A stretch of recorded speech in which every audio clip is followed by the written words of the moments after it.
الحمد لله وكفى وسلام على عباده الذين اصطفى أما بعد أعوذ بالله من الشيطان الرجيم بسم الله الرحمن الرحيم لا تحسبن الله غافلا عما يفعل الظالمون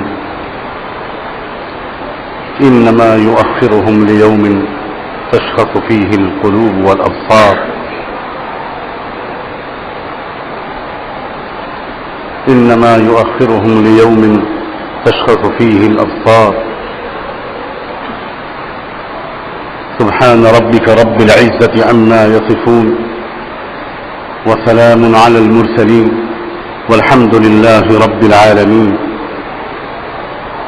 اللهم صل على سيدنا محمد وعلى آل سيدنا محمد وبارك وسلم اللهم صل على سيدنا محمد وعلى آل سيدنا محمد وبارك وسلم اللهم صل على سيدنا محمد وعلى آل سيدنا محمد وبارك وسلم. بہت سے سوالات آج کل اہل ایمان کے دلوں میں آتے ہیں. ان سوالوں میں سے ایک سوال جو کثرت سے لوگوں کو بے چین کرتا ہے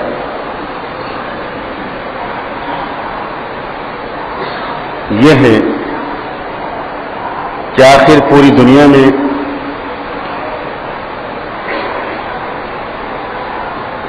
امت مسلمہ پر ایسے ناخوشگوار حالات مسلسل کیوں آ رہے ہیں؟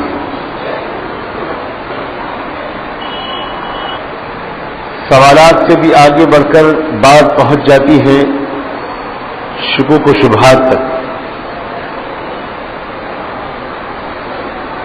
بہت سے بے چین دماغ یہ سوچنے لگتے ہیں کہ کیا واقعی اللہ تعالیٰ کی طاقت کے بارے میں، اس کی قدرت کے بارے میں یہ جو کچھ بیان کیا جاتا ہے کہ واقعی یہ سب صحیح ہے؟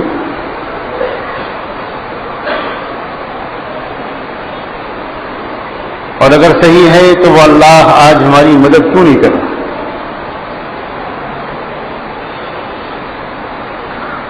لوگ اس طرح کے سوالوں کو کھول کر زبان سے کہتے ہوئے تو ہچکچاتے ہیں، ڈرتے ہیں کہ کہیں اگر اس طرح کی بات کہی تو جواب میں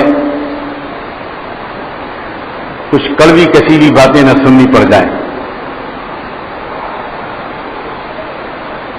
کبھی کبھی اس بات کی ضرورت محسوس ہوتی ہے کہ اپنے ایمان والے بھائیوں کے سامنے اس بارے میں کھل کر کچھ بات کی جائے تاکہ دل میں ایک اطمینان کی کیفیت پیدا ہو، شکوک و شبہات نکلیں اور اللہ کے بارے میں بدگمانی کا ناقابل معافی گناہ ہم میں سے کسی سے جانے انجانے میں سرزد نہ ہو جائے. لوگ ایک طرف تو بیانوں میں سنتے ہیں، کتابوں میں پڑھتے ہیں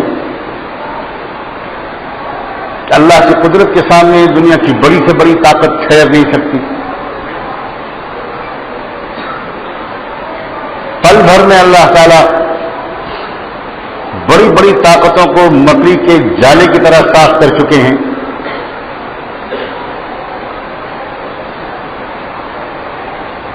تمام تر ظاہری کمزوریوں کے باوجود نبیوں اور ان کے ماننے والوں کی اللہ تعالیٰ بہت مشکل حالات میں بار بار مدد کر کے دکھا چکے ہیں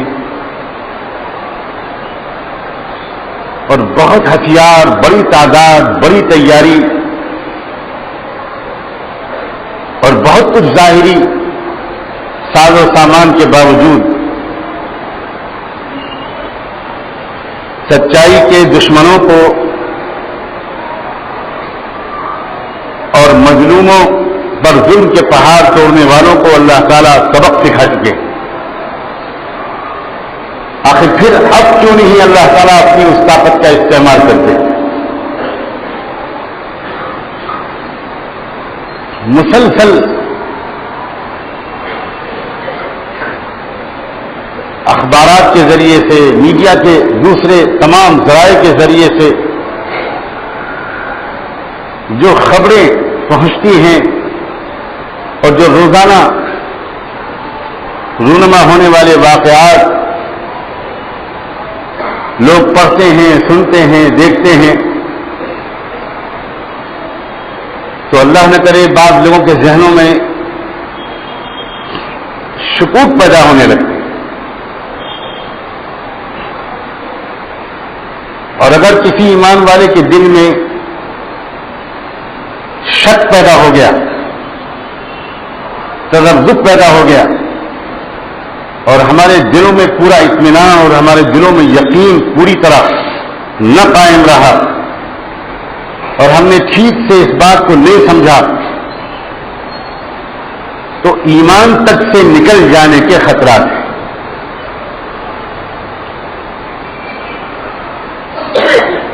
بلا شبہ سب سے پہلے تو میں یہ بات دہراتا ہوں،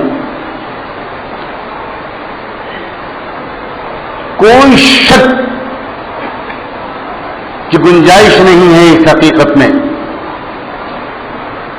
کہ اللہ اتنا ہی طاقت والا ہے جتنا کہ قرآن مجید میں بیان کیا گیا. سب سے بڑا ہے اللہ، وحدہ لا شریک ہے اس کی قدرت، وہ تنہا ہے اپنی ذات میں، تنہا ہے اپنی صفات میں، حکم اس کا چلتا ہے، ارادہ اس کا چلتا ہے، منصوبہ اس کا چلتا ہے، تقدیر اس کی چلتی ہے. اس کے فیصلے کے سامنے دنیا کی بڑی سے بڑی طاقت اور حکومت کا فیصلہ کبھی نہ چلا ہے نہ کبھی چلے گا. وہ اگر کسی قوم کی مدد کرنے کا فیصلہ کر لے اور کسی قوم کو ظلم سے نجات دلانے کا فیصلہ کر لے، اس کے لیے یہ نہایت آسان ہے. ایک تو ہے اللہ کی قدرت. اس سوال کا اب میں جواب شروع کر رہا ہوں، بہت غور سے سنیں. ایک تو ہے اللہ کی قدرت، اللہ کی طاقت، کیا وہ کر سکتا ہے. اور ایک ہے اللہ کی سنت، اللہ کا ضابطہ، اپنی قدرت کو استعمال کرنے کے لیے اس کا بنایا ہوا طریقہ. عام طور سے ہم لوگ قدرت کے بارے میں تو کچھ بیان کرتے ہیں، لیکن اللہ کی سنت کو نظر انداز کر دیتے ہیں جب ہم ایسے مسائل پر غور کرنا شروع کرتے ہیں. سنت کیا ہے اللہ؟ سب سے پہلے تو ایک بات اچھی طرح سن لیں کہ اللہ تعالیٰ نے اس دنیا کو چلانے کا ایک نظام طے فرمایا ہے، جس کا اس نے قرآن مجید میں بار بار اعلان فرمایا. اور وہ اعلان یہ ہے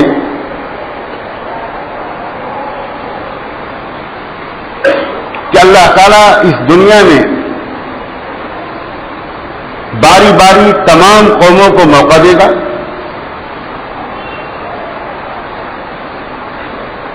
ان کو طاقت دے گا، وسائل دے گا، اسباب دے گا، اقتدار دے گا، اختیار دے گا، حکومت دے گا، پاور دے گا. کسی قوم کو اللہ تبارک و تعالیٰ اس دنیا میں اس امتحان سے خالی نہیں چھوڑیں گے. باری سب کی آنی ہے، یہ بہت صاف سن لیں، ذرا ذہن میں بالکل بٹھا لیں اس بات کو.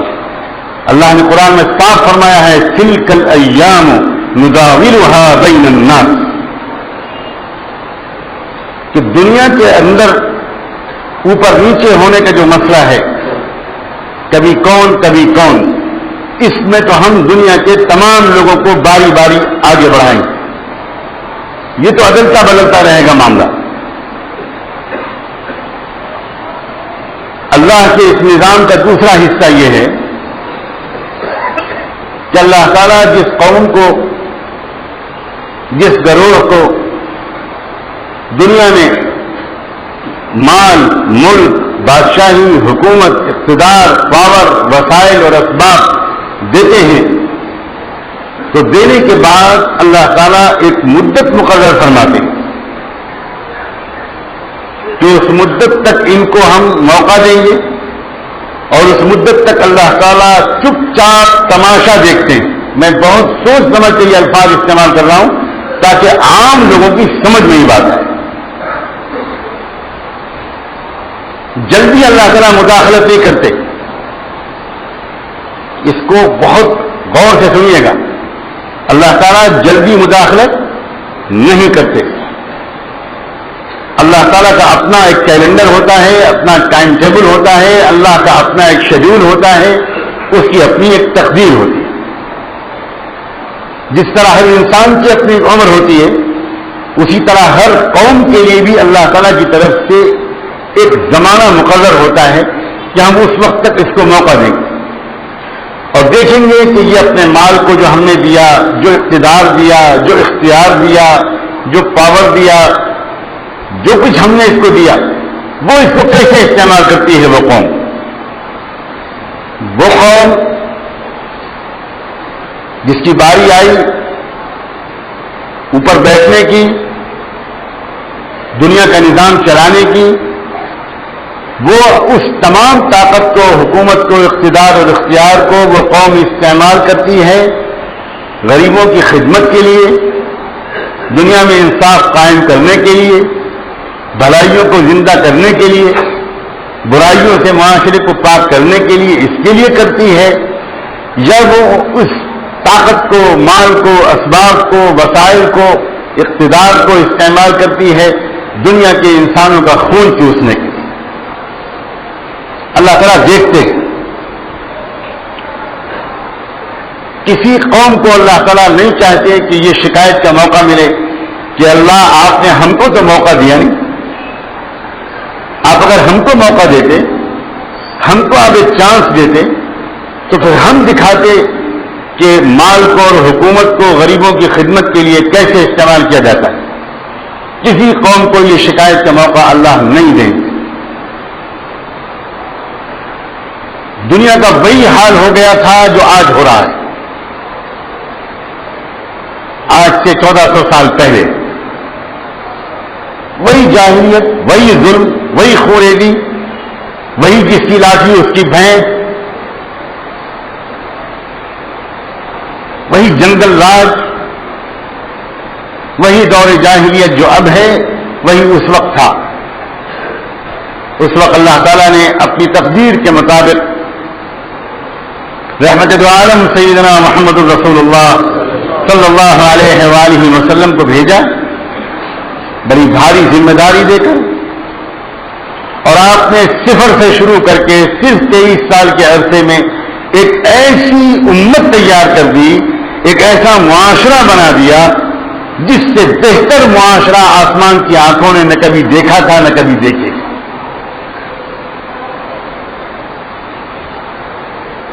اس معاشرے میں امیر بھی تھے، غریب بھی تھے، مزدور بھی تھے، کسان بھی تھے، مرد بھی تھے، عورتیں بھی تھیں، شاعر بھی تھے، سپہ سالار بھی تھے، تندرست بھی تھے، بیمار بھی تھے، شہر کے لوگ بھی تھے، دیہات کے لوگ بھی تھے، پڑھے لکھے بھی تھے، بے پڑھے لکھے لوگ بھی تھے، سب طرح کے لوگ تھے۔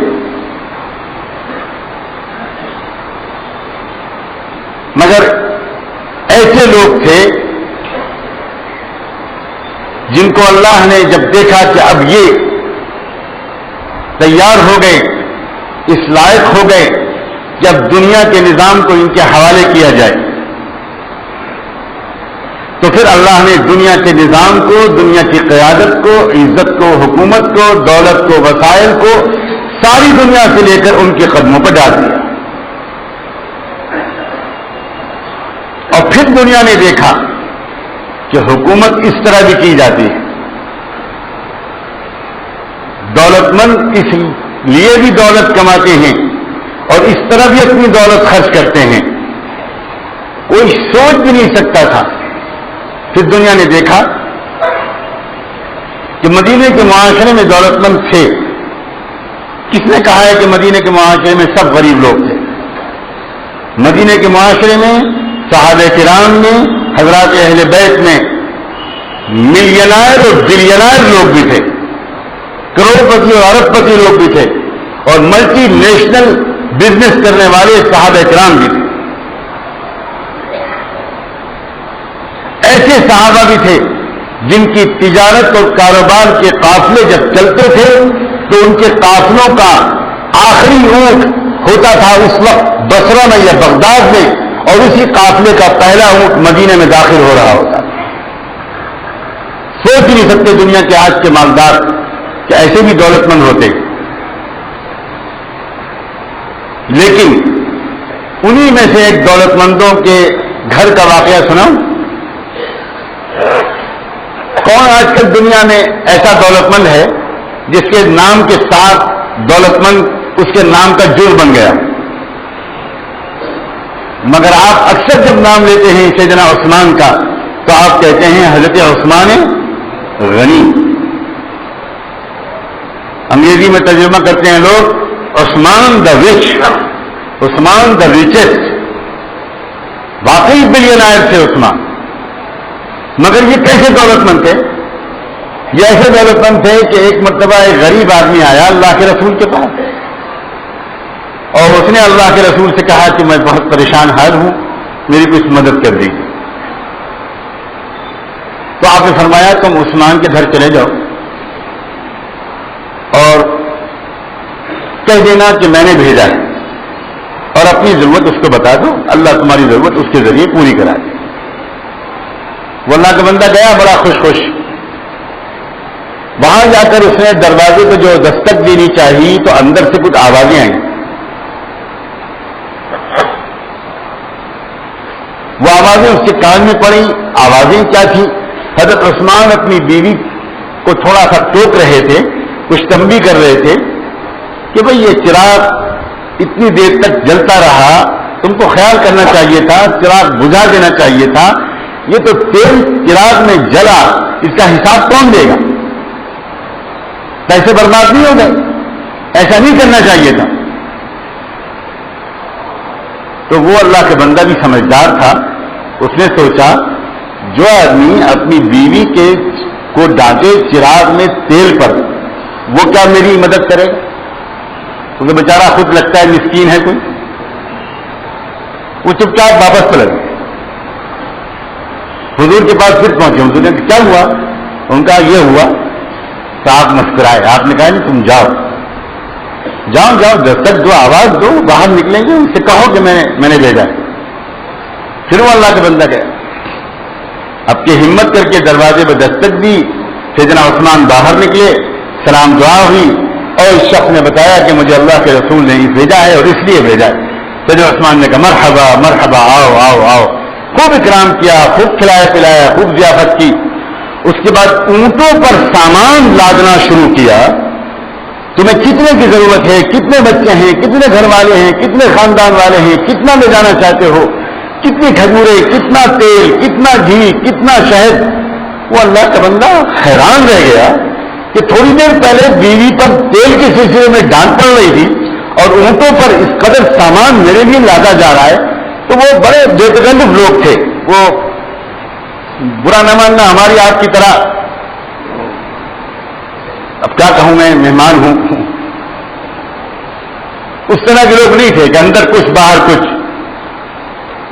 وہ بہت صاف لوگ تھے. انہوں نے کہا کہ بھائی امیر المومنین یا امیر المومنین عثمان، اب ایک بات بتائیں، صاف بات میں آپ سے بتاؤں، میں آپ کے پاس یہ دوبارہ آیا ہوں، اس سے پہلے بھی ایک بار آیا. ان کا وہ کیسے؟ مجھے تو نہیں پتا چلا کہ آپ دوبارہ بھی آئے ہوں، آپ پہلے آئے تھے کبھی.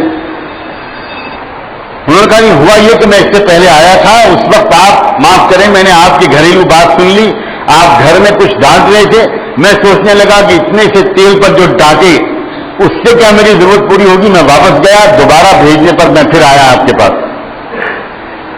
حضرت عثمان نے کہا کہ نہیں، تم نے بالکل ٹھیک سنا. اب ایک بات سنو، یہ جو کچھ میں کماتا ہوں نا، یہ اپنے لیے اور اپنے گھر والوں کے لیے نہیں کماتا، یہ اللہ کے رسول کے حکم سے، اللہ کے حکم سے، تم جیسے دوستوں کے لیے، تم جیسے اللہ کے بندوں کے لیے اور دوسرے خیر کے کاموں کے لیے کماتا ہوں، اپنی عیاشیوں ذائقوں کے لیے کمانا اللہ کے رسول نے ہمیں نہیں سکھایا۔ ہر طرح کے لوگ اس معاشرے میں تھے، نوجوان بھی تھے، عدالتوں کو سنبھالنے والے ججز بھی تھے، مقدموں میں فیصلہ کرنے والے بھی تھے، فوجوں کی قیادت کرنے والے بھی تھے، سب طرح کے لوگ تھے۔ یہ جب اس امت نے دنیا کے نظام کو سنبھالا، جب اس امت نے دنیا کی قیادت سنبھالی تو دنیا میں بہار آ گئی، اور وہ آنی ہی تھی۔ ترس گئے تھے لوگ، ملک کے ملک خالی تھے، قومیں خالی تھی، کوئی آدمی ڈھنگ کا نہیں ملتا تھا، کوئی ایسا نوجوان نہیں ملتا تھا جو اپنی نوجوانی کو بیدار رکھے، اپنی نگاہوں کو قابو میں رکھے، اپنی جوانی کی طاقت کو شہوت پرستی میں استعمال نہ کرے۔ ایسا کوئی طاقتور تندرست نہیں ملتا تھا جو اپنی صحت اور طاقت کو غریبوں اور معذوروں اور بوڑھوں کی خدمت میں استعمال کرے۔ ایسے پڑھے لکھے نہیں ملتے تھے جو اپنے علم کو اور اپنے پڑھے لکھے پن کو دنیا کے اندر سے جہالت کو مٹانے میں استعمال کریں۔ ہر طرف لوٹ کھسوٹ تھی، اور حد تو یہ ہے کہ مذہبی رہنما بھی جو تھے وہ اکثر و بیشتر وہ مذہب کے نام پر دنیا کو خرافات میں مشغول کر کے ان کی گاڑی کمائی کو لوٹنے والے لٹیرے تھے۔ اب جب یہ امت بنی جس کے نوجوان، جس کے علماء، جس کے مرد، جس کی عورتیں، جس کے تاجر، جس کے مزدور، جس کے کسان، جس کے کاشتکار، جس کے باغبان، جس کے شاعر، جس کے مرد اور جس کی عورتیں، ہر ایک نرالی شان رکھتا، تب اللہ تعالیٰ نے فیصلہ فرمایا کہ بھائی اب ہم دنیا کو ان کے حوالے کریں گے۔ اور پھر قصہ مختصر یہ ہے، اصل موضوع میرا بدل نہ جائے اس لیے میں اس بات کو ذرا مختصر کر کے عرض کرتا ہوں۔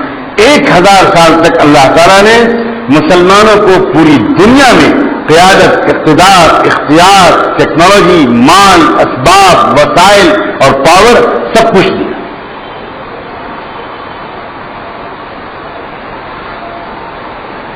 ایک 1000 سال کے بعد اللہ تعالیٰ نے دیکھا کہ اب مسلمان حکمراں بھی وہی کرنے لگے جو دنیا کے عام بادشاہ کرتے،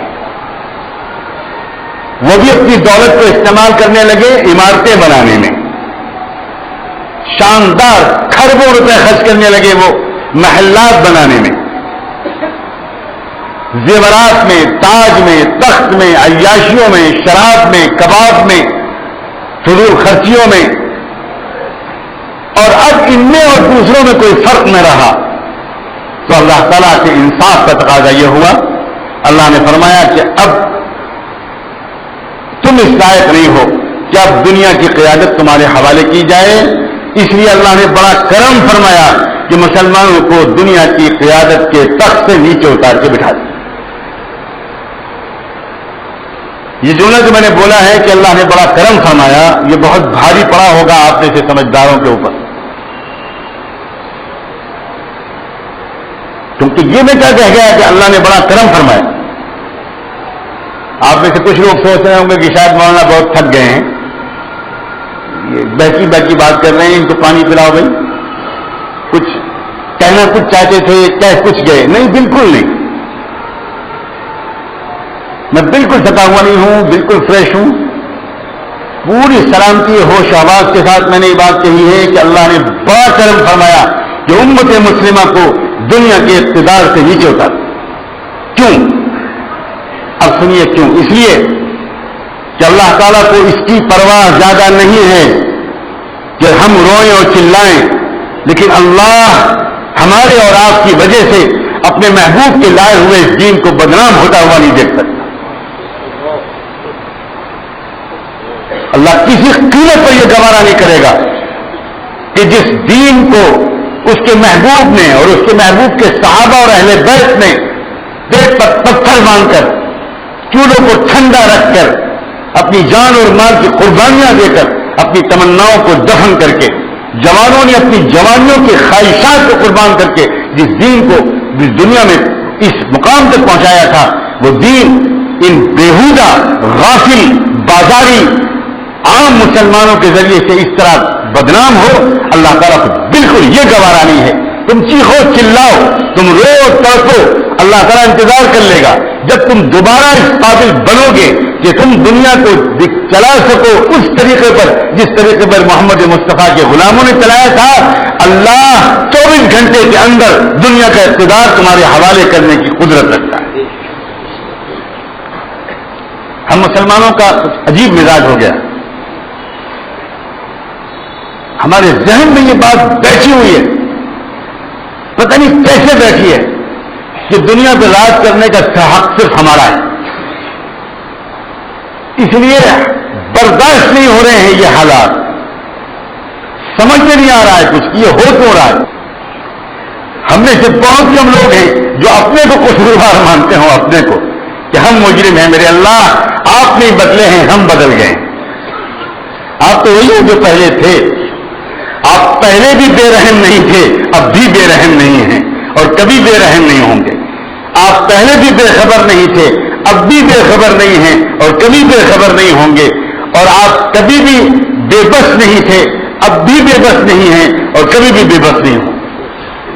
ہماری اندر کی تمنا کیا ہے، میں صاف کہوں، ہماری اندر کی تمنا یہ ہے کہ فجر کی نماز کے بعد ہم بد دعا شروع کریں کہ اللہ امریکہ کو برباد کر دے۔ اب بد دعا سنتے ہی اللہ میاں کہیں کہ آپ نے پہلے کیوں نہیں کہا تھا ہم سے، بس ظہر تک کا وقت دے دو، ہم ظہر تک برباد کر دیتے ہیں۔ بہت اچھا، جیسا آپ کہو گے ویسے ہی ہم کریں۔ یقین مانے ہمارا حال یہ ہو گیا ہے، ہم زبان سے تو نہیں کہتے لیکن ہمارا معاملہ یہ ہو گیا، ہماری امیدیں اور توقعات یہ ہو گئی جیسے کہ اللہ ہمارا بندہ اور ہم اس کے مالک ہوں۔ ہم جو کہیں وہ مان لے اور وہ جو کچھ بھی کہتا رہے ہم نہیں مانیں۔ اب وقت آ گیا ہے کہ بات ذرا کھل کر ہو، صاف ہو۔ اشاروں کنایوں میں یہ امت نہیں سمجھ رہی، نہ سمجھنے کا فیصلہ کر لیا ہے ہم لوگوں نے۔ بہت صاف لفظوں میں بات کہنے کی ضرورت ہے۔ ہمارا موڈ یہ بن گیا ہے کہ فجر کے بعد سے بد دعا شروع کریں اور اللہ تعالیٰ ایک بد دعا کو سن کر بس ظہر تک امریکہ کو تباہ کر دے، اس کے بعد اللہ پوچھے کہ جی وہ آپ کا حکم تو پورا ہو گیا، اب اور فرمائیے کیا کام۔ پھر ہم دعا پڑھ کے اللہ تعالیٰ سے ہیں کہ اللہ وہ جو برطانیہ ہے نا چھوٹا بھائی بہت بدماش، اس کو بھی 2 تھپڑ مارو، ختم کیجیے اس کو بدماش۔ جی بہت اچھا، یہ تو بہت معمولی کام آپ نے بتایا، یہ تو بیچارہ بہت ہی بے حیثیت ہے، اس کو تو آدھے گھنٹے میں نپٹا دوں گا۔ بہت اچھا۔ اب اس کے بعد عصر کی نماز پڑھ کے ہم نے کہا کہ اللہ وہ فرانس اور جرمنی جو ہے نا نالائق، بار بار امید دلاتے ہیں اور بار بار دھوکہ دیتے ہیں، ان کو بھی تباہ ختم کیجیے۔ جی بہت اچھا، وہ بھی ختم ہو گئے۔ پھر مغرب بعد ہم نے کہا کہ اللہ وہ چین کو بھی ختم کیجیے، بہت دھوکے باز ہے، سب کو ختم کیجیے، تو ہم کو رکھیے دنیا، ہم اکیلے دنیا میں عیش کرنا چاہتے ہیں، کوئی اور لال بتی میں نہ پھرے، ہم ہی پھریں گے بس۔ یہ موڈ ہے مسلمان کا، الفاظ چاہے نہ ہو لیکن دل کی کیفیت یہ ہے۔ اور میں صاف کہہ رہا ہوں، اللہ نے قرآن میں کہیں یہ نہیں کہا ہے کہ تم جو چاہو کرتے رہو، اپنے کو مسلمان کہتے رہو، ہم دنیا میں خلافت تم کو قیامت تک دے دیں۔ یہ قرآن میں کہیں نہیں ہے۔ ذرا سی غلطی پر سزا ملا کرتی تھی لوگوں، اور بڑی بھیانک سزا ملا کرتی تھی۔ اب تو اگر اللہ اتنی غلطیوں پر وہ سزائیں دینا شروع کر دیتا تو رب کعبہ کی قسم ہم دنیا کے مسلمانوں میں سے 99% لوگ زمینوں میں دھسا دیے گئے ہوتے۔ تعجب اس پر نہیں ہونا چاہیے کہ حالات ایسے کیوں آ رہے ہیں، تعجب اس پر ہونا چاہیے کہ ابھی تک امت مسلمہ زندہ کیوں ہے، ابھی تک ہم زندہ کیوں ہیں، ابھی تک ہمارے چہروں کو مست کیوں نہیں کیا گیا۔ ہم عام قوموں کی طرح نہیں ہیں، ہم دنیا کی گھاس پھوڑا قوموں کی طرح بالکل نہیں ہیں، ہم سیدنا محمد رسول اللہ کے قائم مقام ہیں۔ اللہ اکبر یہ لفظ کہتے ہوئے رونگٹے کھڑے ہو جاتے۔ نبیوں کے قائم مقامی یہ آسان کام ہے، یہ آسان کام، ہمیں پیدا ہی نہیں کیا گیا دنیا میں اپنے لیے۔ سچ کہتا ہوں میں، بنا کسی تکلف کے کرتا ہوں، اگر واقعی ہم مسلمان ہیں تو جو واقعی ایمان والا ہے اس کے دل میں یقین میرے اللہ بیٹھا دے کہ وہ اپنے لیے نہیں پیدا کیا گیا، وہ دنیا کے انسانوں کو جہنم سے بچا کر جنت میں لے جانے کے لیے پیدا کیا گیا، وہ اپنے لیے پیدا ہی نہیں کیا گیا۔ یہ تو ہم کو اجازت دی گئی ہے کہ تم وہ کام کرو گے تو کیا چندے لے کے کرو گے، دوسروں کے پیسے سے کرو گے؟ نہ، تم کو اب وہ بھی کام کرنا ہے جس کے لیے تم پیدا کیے گئے ہو، اپنے کمائی سے، اس لیے کماؤ بھی تھوڑا سا تاکہ تم بھوکے نہ رہو، دوسروں کے سامنے ہاتھ نہ پھیلاؤ، ورنہ تم دنیا میں کمانے کے لیے نہیں پیدا کیے گئے۔ جب تک ایمان والے سمجھتے تھے اس بات کو کہ ہم کسی اور کام کے لیے پیدا کیے، ہمارا مقصد ہی کچھ اور ہے، اس وقت تک اللہ تعالیٰ نے دنیا میں ان کو سب کا امام بنا کے رکھا۔ اور جب دیکھتے ہمارے بھی منہ میں پانی آنے لگا اور ہم بھی بالکل اس منصب سے گر گئے تو اللہ نے کہا بھائی اب ہٹو، اب اترو، اب اسٹیج خالی کرو۔ جب اللہ تعالیٰ نے تبدیلی کا فیصلہ فرمایا تو اب باری آئی یورپین اقوام کی، اب یورپ کی باری آئی۔ انسانی تاریخ میں یورپ کو کبھی بھی حکومت کرنے کا موقع نہیں ملا تھا، اور اللہ فیصلہ فرما چکا کہ ہم دنیا میں باری باری سب کو موقع دیں۔ جب ایمان والوں نے اپنے آپ کو بگاڑا، اب ان میں اور دوسروں میں کوئی خاص فرق نہیں رہ گیا، جو تمنائیں دوسروں کی وہی ہماری، جو خواہشات دوسروں کی وہی ہماری، جو مشغولیات دوسروں کی وہی ہماری، وہی گھر گھر کے جھگڑے، وہی مقدمے بازی، وہی آپس کی جھوٹ، وہی دلوں کا ویران ہونا۔ تو پھر اللہ تعالیٰ نے فرمایا کہ بھئی اب تم اترو، تمہاری وجہ سے ہمارا دین بدنام ہوگا اور یہ ہم گوارا نہیں کریں۔ تب یورپین اقوام کو اللہ تعالیٰ نے موقع دیا۔ جب یورپ والے شروع میں آئے تو دنیا کے بہت سے لوگوں کو یہ خیال ہوا کہ وہ بڑے مہذب لوگ ہیں، بڑے صاف ستھرے لگتے ہیں، بات بات پہ تھینک یو اور سوری بولتے ہیں، بڑے شریف لوگ ہیں، یہ اچھی طرح چلائیں گے۔ وہ اپنے ماں باپ کو تھینک یو سوری تو نہیں بولتے، کتوں کو بولتے ہیں تھینک یو سوری۔ عجیب قوم ہے۔ لیکن دنیا نے دیکھ لیا، میں لمبی تاریخ بیان کرنے نہیں بیٹھا، اصل بات اللہ کرے کہ میں تھوڑی دیر میں کہہ سکوں جو بات عرض کرنا چاہتا ہوں۔ یورپ کی قوموں نے جب دنیا کی باغ ڈور سنبھالی تو دنیا میں بہت سے لوگوں کو نیک توقعات قائم ہوئی، لیکن اب جو صورتحال ہے بہت جلدی دنیا نے دیکھ لیا، بہت جلدی، ابھی تو 300 سال بھی پورے نہیں ہوئے، لیکن دنیا تنگ آ گئی۔ دیکھ لیا دنیا نے کہ یہ کس مزاج کے لوگ ہیں، کیسے خودغرض، کیسے بے رحم، کروڑوں انسانوں کا خون بہانے والے لوگ، یہ اوپر سے کچھ نظر آتے ہیں، اندر سے کچھ اور ہیں۔ اب جہاں تک دنیا پہنچ گئی، اب جس قسم کے حالات میں ہم جی رہے ہیں اس کو ٹھیک سے سمجھنے کی ضرورت ہے، اور اس وقت ہم کو کیا کرنا ہے، کس ترتیب کے ساتھ کیا کرنا ہے، اس کو سمجھنے کی ضرورت ہے۔ اب جو صورتحال ہے وہ یہ کہ ایک طرف تو اوپر سے ان کا زور بڑھتا ہوا نظر آ رہا ہے، ظلم بڑھتا ہوا نظر آ رہا ہے، اور ایک عجیب کیفیت میں وہ پہنچ رہے ہیں کہ ظاہری طور پر اخباری خبروں پر کوئی یقین کرے تو ایسا لگتا ہے کہ جیسے وہ پوری دنیا کے اکیلے مالک ہو چکے ہیں، جو چاہے کریں۔ اور اگر اندر کے حالات کو کوئی شخص دیکھے اور کوئی شخص زمینی حالات کا پوری دنیا میں جائزہ لے تو میں دو پہلوؤں کی طرف اشارہ کروں گا تاکہ ہمارے اور آپ کے دلوں میں امیدوں کا چراغ روشن ہو، خوف اور مایوسی ہمیشہ کے لیے ہمارے دلوں سے نکلے اور ہم دھوکے میں نہ رہیں، بلکہ جو زمینی سچائی ہے جو پوری دنیا میں اس وقت ہو رہا ہے اندر میں کھل کر آپ کے سامنے کہنا چاہتا ہوں تاکہ سارے کے سارے لوگوں کے دلوں کے اندر ایک نئی امنگ، ایک نیا حوصلہ، ایک نئی امید پیدا ہو اور پھر ہم اپنی زندگی میں توبہ کر کے تبدیلی لا کر ایک نیا سفر شروع کریں۔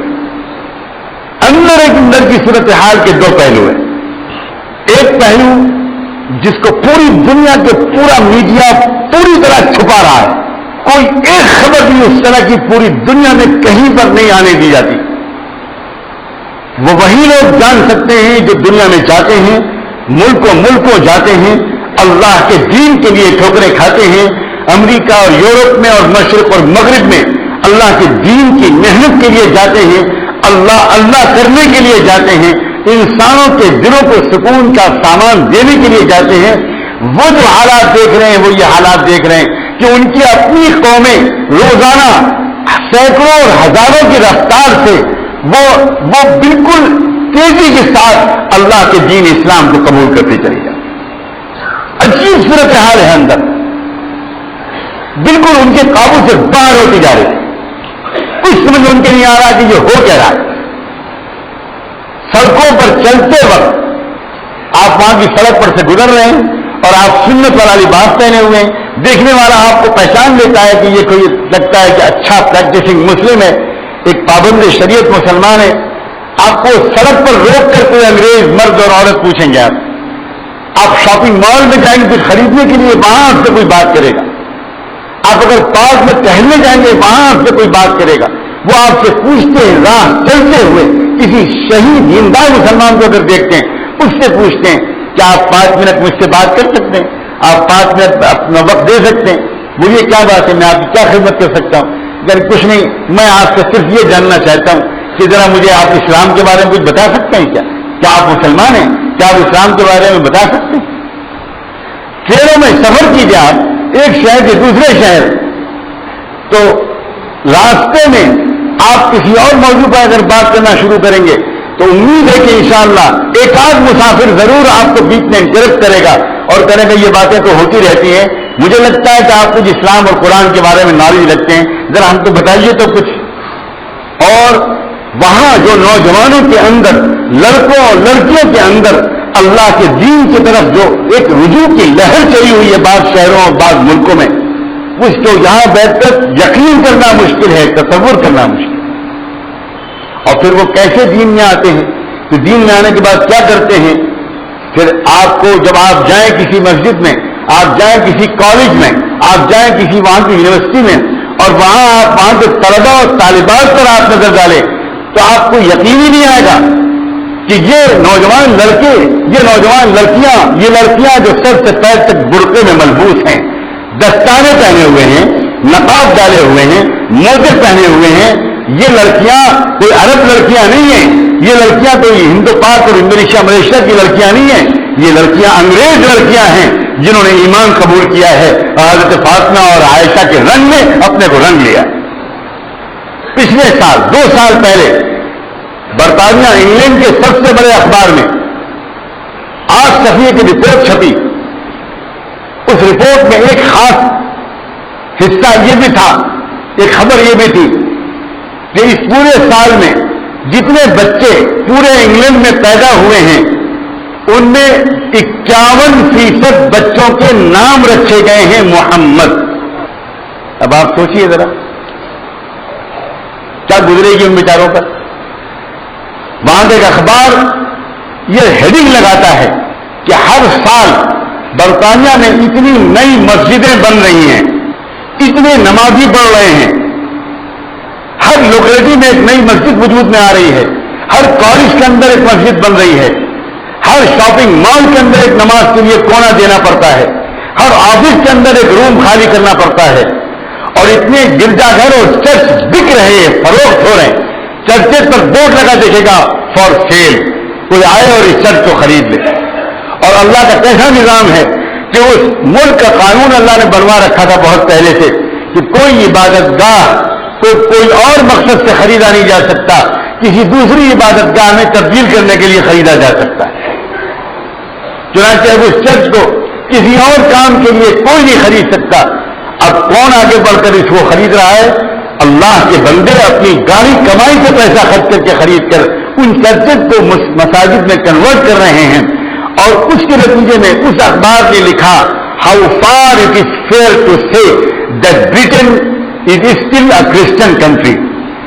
کیسے یہ درست ہے کہ اب یہ کہا جائے کہ برطانیہ ایک عیسائی ملک ہے؟ کیا مطلب؟ اخباروں کی خبروں پر ایمان لانا ہے؟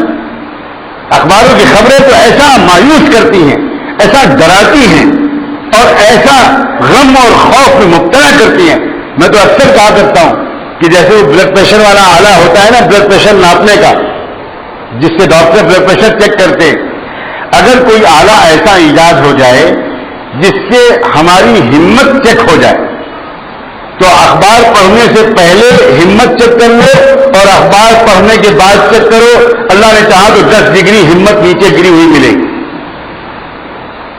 روز ایک خوراک دی جا رہی ہے اس میڈیا کے ذریعے پوری دنیا کے ایمان والوں کو کہ گیا سب ختم ہو گیا, سب ختم ہو گیا, سب ختم ہو گیا, بس اپنے روٹی روزی کی فکر کرو, باقی چھوڑو, سب ختم کرو, ختم کرو, حالات بہت خراب ہیں, حالات بہت خراب, حالات بہت خراب. یہ بالکل یہ سوچ سمجھ کر یہ خوراک دی جا رہی ہے. واللہ میں کوئی مبالغہ کے طور پر نہیں کر رہا ہوں, عجیب صورت حال ہے. ان کی قوموں کے اندر اپنے حکومتوں کے خلاف ایک نفرت آ رہی ہے, خود ان کے عوام کے اندر, کہ بھئی یہ کیا بگاڑا ہے آپ کا ان مسلمانوں نے جو آپ اس قدر ظلم کے پہاڑ توڑ رہے. اور یاد رکھنا اللہ کا غیبی نظام, کان کھول کے سن لیں اللہ کا غیبی نظام. اللہ تعالیٰ نے قرآن میں صاف فرمایا اذا اردنا ان نهلك قرية امرنا مترفيها ففسقوا فيها فحق عليها القول فدمرناها تدميرا. اللہ تعالیٰ فرماتے ہیں ہم جب کسی علاقے کو, کسی بستی کو, کسی ملک کو, کسی قوم کو ہم جب تباہ و برباد کر دینے کا منصوبہ بناتے ہیں, جب ہم اپنا پلان بناتے ہیں تو کیا کرتے ہیں, ایک دم سے ہم پتھراؤ شروع کر دیتے ہیں اس کے اوپر, ایک دم سے سب نہ ہوتا الٹا ہے. اللہ تعالیٰ فرماتے ہیں اذا اردنا ان نهلك قرية امرنا مترفيها, ہم اس قوم کے سربراہوں کو, اس قوم کے بڑے بڑے مالداروں اور لیڈروں کو, اکڑ اور غرور اور گھمنڈ رکھنے والوں کو ہم ان کے لیے راستہ کھول دیتے ہیں, امر تکوینی کے تحت اسباب بنا دیتے ہیں. ایک قرآن کے مطابق ہے امرنا مترفیہا, یعنی جب ہم کسی علاقے اور قوم کو تباہ کرنے کا فیصلہ کرتے ہیں تو اس قوم کے بگڑے ہوئے لوگوں کو وہاں کا حکمراں بنا دیتے ہیں. پھر کیا کرتے ہیں وہ ففسقوا فیہا, پھر وہ اس میں خوب فاسقانہ اعمال کرتے ہیں, خوب ظلم کرتے ہیں, خوب ظلم کرتے ہیں. جب وہ خوب ظلم کرتے ہیں تو کیا ہوتا ہے فحق علیہا القول فدمرناها تدمیرا. اور جب اس کے بعد جب ان کا ظلم ایک سطح پہ پہنچ جاتا ہے, ان کی نافرمانی ایک سطح پہ پہنچ جاتی ہے, تو پھر ہم کیا کرتے ہیں, پھر ہم یہ کرتے ہیں کہ پھر ہمارا جو فیصلہ ان کے بارے میں ہے وہ ثابت ہو جاتا ہے اور ہم ان کو تباہ و برباد کرتے ہیں. یاد رکھنا اللہ تعالیٰ کا منصوبہ جو ہے وہ منصوبہ BBC لندن پہ نشر نہیں ہوتا. اللہ کا منصوبہ اتنا سیکرٹ رہتا ہے, اتنا خفیہ رہتا ہے کہ ساری دنیا کی انٹیلیجنس بھی اللہ کے منصوبے کو نہیں سمجھتی. اللہ جب پلان کرتا ہے تو پہیا الٹا چلتا ہے, سمجھو اشارے کو. اللہ کا جو منصوبہ ہوتا ہے اس میں شروع میں نظر آتا ہے کہ یہ حق والے, ایمان والے, یہ تو برباد ہو رہے ہیں, یہ تو پس رہے ہیں, ہلاک ہو رہے ہیں. بالکل شروع میں پہیا الٹا چلتا ہے. اللہ کا منصوبہ تو جب سب سے آخری اس کا سین دنیا کے سامنے آ جاتا ہے, جب کلائمیکس سامنے آ جاتا ہے, تب دنیا کو خبر ہوتی ہے کہ ارے یہ سارا منصوبہ تو ادھر کو چلنے کو تھا, ہم تو الٹی طرف دیکھ رہے. عجیب ہے اللہ کا نظام. وَمَكَرُوا وَمَكَرَ اللَّهُ وَاللَّهُ خَيْرُ الْمَاكِرِينَ. انہوں نے بھی منصوبہ بنایا ہے, انہوں نے بھی خفیہ سازشیں کی ہیں, اللہ نے بھی سازشیں, اللہ نے بھی تدبیریں کی, اللہ نے بھی منصوبے بنائے, اللہ کے بھی خفیہ منصوبے ہیں. کیا تم سمجھتے ہو وہی منصوبے بنا رہے ہیں اور اللہ تعالیٰ خاموش کر جائے؟ اللہ منصوبہ نہیں بنا رہا. واللہ خیر الماکرین, اور اللہ سے بہتر منصوبہ دنیا میں کسی کا نہیں ہوتا. دنیا کو آج ہی نرالے فرعون سے سابقہ نہیں پڑا, پہلے بھی فرعونوں سے سابقہ پڑ چکا. ایک وقت آیا کہ اللہ تعالیٰ نے اس دور کے سب سے بڑے ظالم نظام چلانے والے, پوری دنیا کی سب سے بڑی طاقت تھی وہ مصر کی, جس کا بادشاہ کا لقب تھا فرعون. اس وقت مصر اتنا چھوٹا ملک نہیں تھا جتنا آج ہے. اس وقت مصر کی حیثیت پوری دنیا کے سپر پاور کی, مرکز تھا وہ پوری دنیا کا, تجارت کا, اقتصادیات کا, سیاسیات کا, تہذیب و تمدن کا, اور قابض تھا اس کے اوپر نسلوں سے ایک ایسا نظام بے حد ظلم کا پہاڑ توڑ رہا تھا انسانوں پر, غریبوں پر, مزدوروں پر, دبے کچلے لوگوں پر، عام انسانوں پر بہت ظلم کے پہاڑ توڑ رہا ہے۔ اللہ تبارک و تعالیٰ نے فیصلہ فرمایا، ایک نظام، اللہ نے ایک ارادہ فرمایا، اور قرآن مجید میں اس کا بہت بعد میں اللہ تعالیٰ نے جب اس کہانی کو سنایا تو یوں فرمایا، وَنُرِيدُ أَن نَّمُنَّ عَلَى الَّذِينَ اسْتُضْعِفُوا فِي الْأَرْضِ، ہم یہ فیصلہ کرتے ہیں کہ دنیا کے ان کمزوروں اور مظلوموں پر احسان کریں گے اور ان کو ہم دنیا کی اقتدار اب سونپیں گے، اب تبدیلیاں ہوگی۔ اب جب اللہ نے یہ نظام طے کیا تو کیا ہوا؟ سب سے پہلے کیا ہوا؟ عجیب و غریب بات ہوا یہ کہ اللہ تعالیٰ نے اس نظام میں یہ طے فرمایا تھا کہ اسی مظلوم نہتی بے سہارا قوم میں ایک بچہ پیدا ہوگا، وہ آگے چل کر نبی بنے گا اور اس نبی کے ذریعے سے زبردست دین کی محنت ہوگی، اور پھر ایک طبقہ اس قوم میں سے ایمان لائے گا، اور پھر مظلوم طبقے کے ایمان والوں کے ساتھ اللہ تعالیٰ اس نبی کے اوپر جو تائید نازل فرمائیں گے تو حالات بدل جائیں گے، اور پھر یہی نبی کچلی قوم اس نبی کے زیر قیادت دنیا کی باغ ڈور سنبھالے گی، ملک کی باغ ڈور سنبھالے گی۔ اللہ نے اپنے اس پورے پروگرام کا ذرا سا حصہ لیک کر دیا، اتنا تھا کہ ایک بچہ پیدا ہوگا بنی اسرائیل میں۔ اب وہ کچھ لوگوں نے جو جوتش کا علم رکھتے تھے، علم نجوم رکھتے تھے، انہوں نے یہ حساب لگا کر جان لیا کہ ایک بچہ بنو اسرائیل میں پیدا ہونے والا ہے، اور وہ بچہ آگے چل کر اس پورے نظام کی تبدیلی کا سبب بنے گا۔ انہوں نے بتایا فرعون کہ حضور ہمارا حساب یہ کہتا ہے اور ہمارا علم یہ کہتا ہے کہ ایک بچہ فلاں خاندان میں پیدا ہوگا اور ایسا ہوگا اور ایسا ہوگا اور ایسا ہوگا۔ اس نے کہا کہ بہت اچھا ہوا، یہ بات پہلے سے معلوم ہو گئی، ہمارے اس ملک پہ تو ہماری حکومت ہے، جو چاہے ہم کریں، جس کو چاہیں قتل کر دیں، جس کو چاہیں زندہ رکھیں، اس بچے کو جینے ہی نہیں دیں گے ہم۔ لہذا حکم دے دیا اس نے کہ اس خاندان کے تمام بچوں کو، جو بچہ پیدا ہو، اس پوری قوم میں جو بچہ پیدا ہو لڑکا، اسے فوراً ذبح کر دیا جائے، قتل کر دیا جائے۔ ہو گئی کارروائی شروع۔ اللہ جانے کتنی بڑی تعداد میں معصوم بچے مارے گئے، لیکن جس بچے کے بارے میں یہ سارا منصوبہ تھا وہ پیدا ہوا، اور اس کی ماں کے دل میں اللہ تعالیٰ نے ایک بات ڈالی، ماں ڈری۔ اس زمانے کی ماں بیٹی کو دیکھ کر خوش ہوتی تھی، بیٹے کو دیکھ کر گھبراتی تھی کہ اب تو میرا بیٹا، یہ بیٹا ہے، یہ تو آج نہیں تو کل پکڑا جائے گا، ماں ڈالا جائے گا۔ اللہ نے اس ماں کے دل میں ڈالا کہ تم دودھ پلاتی رہو، جب تم کو کچھ اندیشے محسوس ہو، کچھ ڈر لگے تو ایک لکڑی کے بکسے میں اس بچے کو بند کر کے دریا میں پھینک دیں، اور ہم تم سے 2 وعدے کرتے ہیں، اس بچے کو تم تک واپس پہنچا کر رہیں گے اور اس بچے کو نبی اور رسول بنا کر رہیں گے۔ وَأَوْحَيْنَا إِلَىٰ أُمِّ مُوسَىٰ أَنْ أَرْضِعِيهِ فَإِذَا خِفْتِ عَلَيْهِ فَأَلْقِيهِ فِي الْيَمِّ وَلَا تَخَافِي وَلَا تَحْزَنِي إِنَّا رَادُّوهُ إِلَيْكِ وَجَاعِلُوهُ مِنَ الْمُرْسَلِينَ۔ اس اللہ کے بندی نے ایسے ہی کیا، جب حالات ایسے نظر آئے کہ اب دیر نہیں کرنی چاہیے تو اس بچے نے اس ماں نے اپنے بیٹے کو لکڑی کے بکسے میں رکھ کے دریا کے حوالے کیا۔ اب ماں کے دل سے کوئی پوچھے کہ اس پر کیا گزری ہوگی؟ ماں کی گود سے زیادہ حفاظت دریا کی لہریں تو نہیں کر سکتی بچے کو، بچے کی ہلاکت کی خطرہ دریا میں زیادہ ہے ماں کی گود کے مقابلے میں، لیکن وہ ایمان والی اللہ کی بندی تھی، یقین کامل تھا اس کو اللہ کے وعدے پر، اللہ کی قدرت پر۔ اللہ نے یہ بات کہی ہے تو بس اللہ میرے ذمے تو اللہ کی حکم پر عمل کرنا ہے، اللہ میرے بچے کی حفاظت کریں گے۔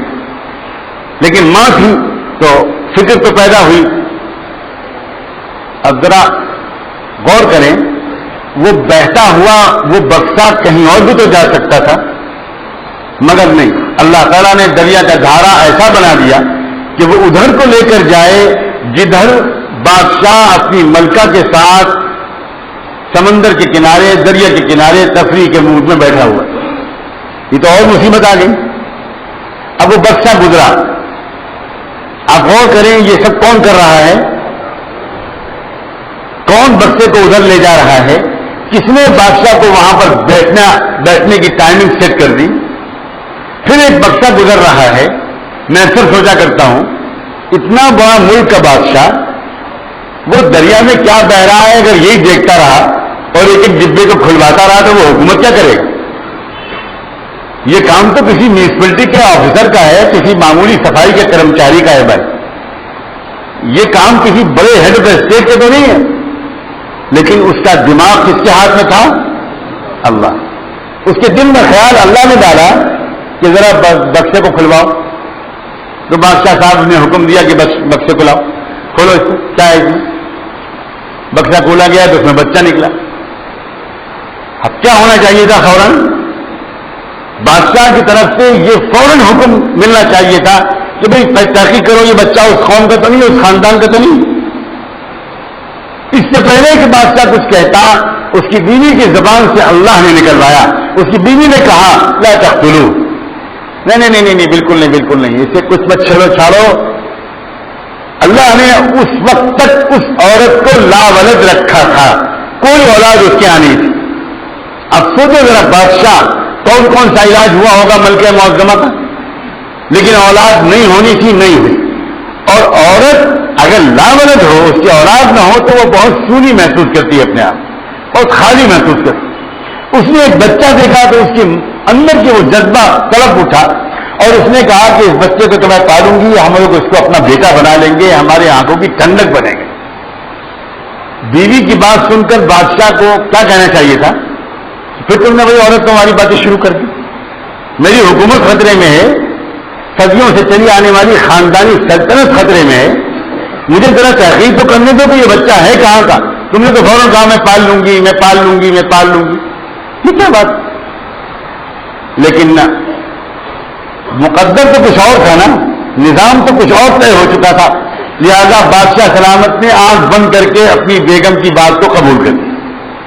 ان کا ہاں بالکل ٹھیک کہتی ہوں, دودھ پلاؤ, اس کو بہت بھوکا لگتا ہے, رو رہا ہے. دودھ پلانے والیاں بلائی گئی. کسی کا دودھ اس بچے نے قبول نہیں کیا. کیوں قبول نہیں کیا؟ بھوکا تھا بچہ. اللہ نے خود قرآن میں فرمایا وَحَرَّمْنَا عَلَيْهِ الْمَرَاضِعَ مِنْ قَبْلُ. ہم بہت پہلے سے طے کر چکے ہیں کہ یہ کسی دودھ پلانے والی کا دودھ نہیں پیے گا. نظام تو اللہ چلاتے ہیں. اللہ کسی بات کا ارادہ کر لیتے ہیں تو کس طرح پورا کرتے ہیں اس کی سینکڑوں مثالیں قرآن میں بیان کی گئی. پھر کس طرح یہ بچہ اپنی ماں تک پہنچا اور جب ماں کے سینے سے لگا تو لپٹ گیا اور دودھ پینے لگا. اب کسی کو خبر نہیں ہے کہ یہ کون خاندان کی عورت ہے, کیا ہے, کوئی تحقیق نہیں کرتا. وہی فرعون اسی غریب عورت کے سامنے اور وہی ملکہ اسی غریب عورت کے سامنے ہاتھ باندھ کے خوشامد کر رہے ہیں کہ سارا خرچہ ہم دیں گے, اس بچے کو ہمارے لیے پال لو. اب وہ ماں بھی ہنس رہی ہوگی دل دل میں, بیوقوف لوگ, بڑے بادشاہ بنے ہو, ماں بیوقوف ہو, تمہیں پتہ بھی ہے کہ یہ کس کا بچہ ہے. اس ماں نے بھی کھل کر نہیں کہا نہیں یہ میرا بیٹا ہے. ہر بات ہر وقت نہیں کہی جاتی. ماں نے پتہ نہیں کیا سبق سکھا دیا. اس اللہ کی بندی کے پیٹ میں اتنی گنجائش تھی, آج تو ماشاءاللہ مردوں کے پیٹ میں گنجائش نہیں رہ گئی. کسی خبر کو بھیونڈی میں پہنچانا ہو تو بس یہ کہہ کے کہ آپ کسی کو بتا دو کہ بھائی دیکھو بھائی یہ آپ تو ہمارے پرانے دوست ہیں, کسی کو بتانا مت, آپ کو تو ہمارے بہت پرانے کاروباری تعلقات ہیں, آپ کو بتا دیا, بس خبردار کسی کو نہ بتانا. اللہ نے چاہا تو فجر سے پہلے پوری بھونڈی میں خبر پہنچ جائے گی. ہر آدمی اپنے 10 دوستوں کو یہ کہہ کے بتائے گا بس تم کو بتا رہا ہوں, کسی کو نہ بتانا. پھر وہ 25 کو بتائے گا, 25-50 کو بتائیں گے, خبر پھیل جائے. اس اللہ کے بندی نے بالکل ظاہر نہیں ہونے دیا. چھوٹی بہن آئی, بہن نے ظاہر نہیں ہونے دیا. کسی کو خبر ہی نہیں کہ ہے کون لوگ. پھر کس طرح وہ اللہ کی بندے, وہ بندہ خلا. اللہ اکبر. اللہ جب کسی بات کا ارادہ فرما لیتے ہیں تو اللہ تعالیٰ کا جو منصوبہ چلتا ہے وہ منصوبہ شروع میں کسی بھی سمجھ میں نہیں آتا. یاد رکھنا, ہمیشہ منصوبہ جو چلتا ہے اللہ کا, اللہ کے منصوبے کا پہیا الٹا چلتا ہے. دیکھنے میں شروع میں نظر آتا ہے کہ اور زیادہ حالات بگڑ رہے, اور زیادہ حالات بگڑ رہے, اور زیادہ حالات بگڑ رہے, حالانکہ حقیقت کچھ اور ہو. میں اس بات سے اللہ کی پناہ مانگتا ہوں کہ میں کوئی سبز باغ آپ کو دکھاؤں, اور میں نے عرصہ ہوا کہ اجتماعی حالات پر گفتگو کرنا تقریباً چھوڑ دیا. اس کی صاف وجہ یہ ہے کہ ایک ہے حالات باہر والے، ایک ہے حالات ہمارے اندر والے. اندر والے حالات کا نتیجہ ہوتے ہیں باہر والے حالات. باہر والے حالات پر ہزاروں سال تک گفتگو ہوتی رہے اور اندر والے حالات ہمارے خراب رہے، کبھی باہر والے حالات سدھریں گے نہیں. میں نے آج تھوڑی سی اپنی عادت کو بدل کر اور تھوڑا اپنی طبیعت پر جبر کر کے مصلحت کی خاطر مجمع پر نگاہ ڈال کر استخارہ کر کے یہ دعا کر کے کہ اللہ کس مضمون کو میں اس مجمع کے سامنے پیش کروں تاکہ اصل مدعا دل میں آ جائے. وہ اس وقت میرے دل میں اللہ تعالیٰ نے یہ بات ڈالی. میں نے وہ بات آپ کے سامنے عرض کی ہے. اس کے سینکڑوں شواہد ہیں، جو چاہے دنیا میں جا کر دیکھ لے. یقین مانو ہم اس وقت جس قسم کے حالات میں ہیں یہ عام زمانہ نہیں ہے، یہ عام دور نہیں ہے، یہ بالکل عام دور نہیں ہے. کسی کے دل میں اگر ذرا بھی خوف اور گھبراہٹ آئی ہو تو میں اس کو اللہ اور رسول کا واسطہ دے کر کہتا ہوں یہ وہی حالات ہیں جن کا اللہ اور اللہ کے رسول نے ہم سے وعدہ کیا تھا. اس لیے ان حالات میں ہمارے ایمان کو بڑھنا چاہیے، نہ کہ ہمارے ایمان کو گھٹنا چاہیے.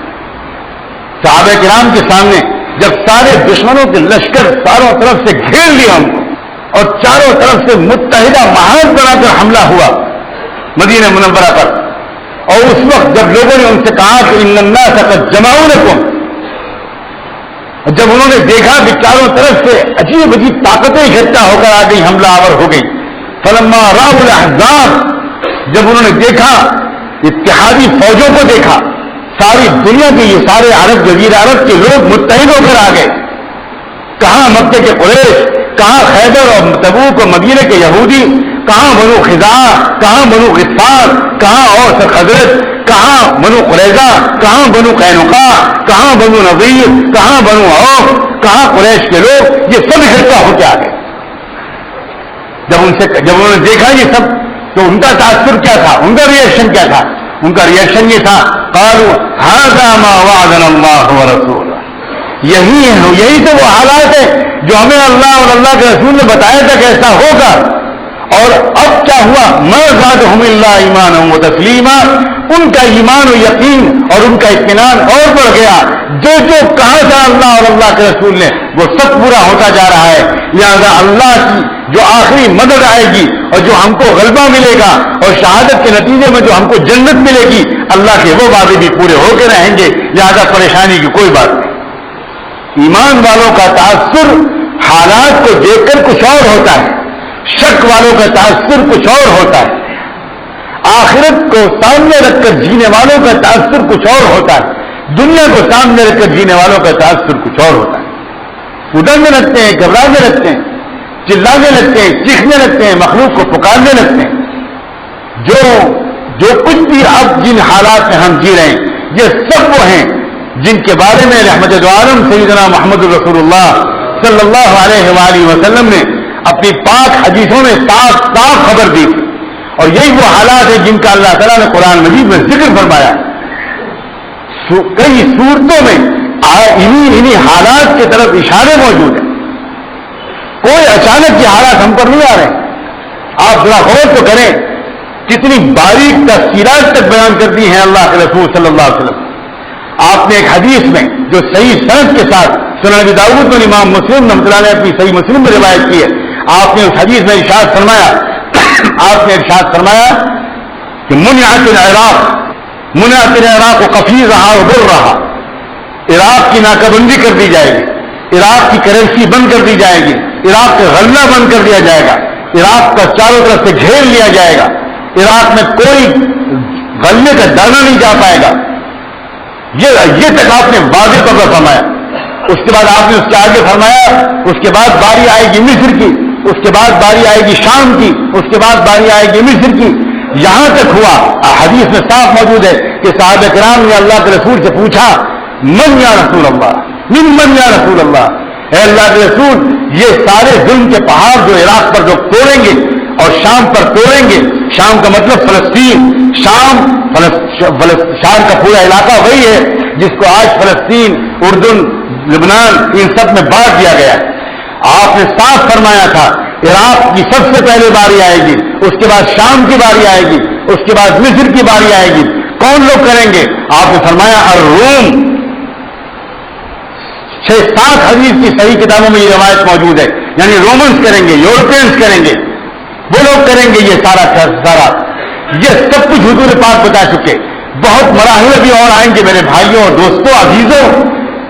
یہ دنیا ہماری تمناؤں کے تحت ہمیشہ عیاشیوں کے ساتھ جینے کے لیے نہیں بنائی گئی. اس میں امتحانات کے مواقع بھی آئیں گے، اس میں قربانیوں کے مواقع بھی آئیں گے، اس میں صبر کے مواقع بھی آئیں گے، اس میں شکر کے مواقع بھی آئیں گے. اپنے دل کی کیفیت کو جو لوگ تمام حالات میں سدا بہار بنائے رکھنے کی محنت کر لیں گے، وہ تمام قسم کے حالات میں اپنے دل کو صحیح طور پر گزار کر لے جائیں گے. اور آخر میں کیا ہوگا؟ میں بہت صاف ہونا حدیث کا خلاصہ کر رہا ہوں.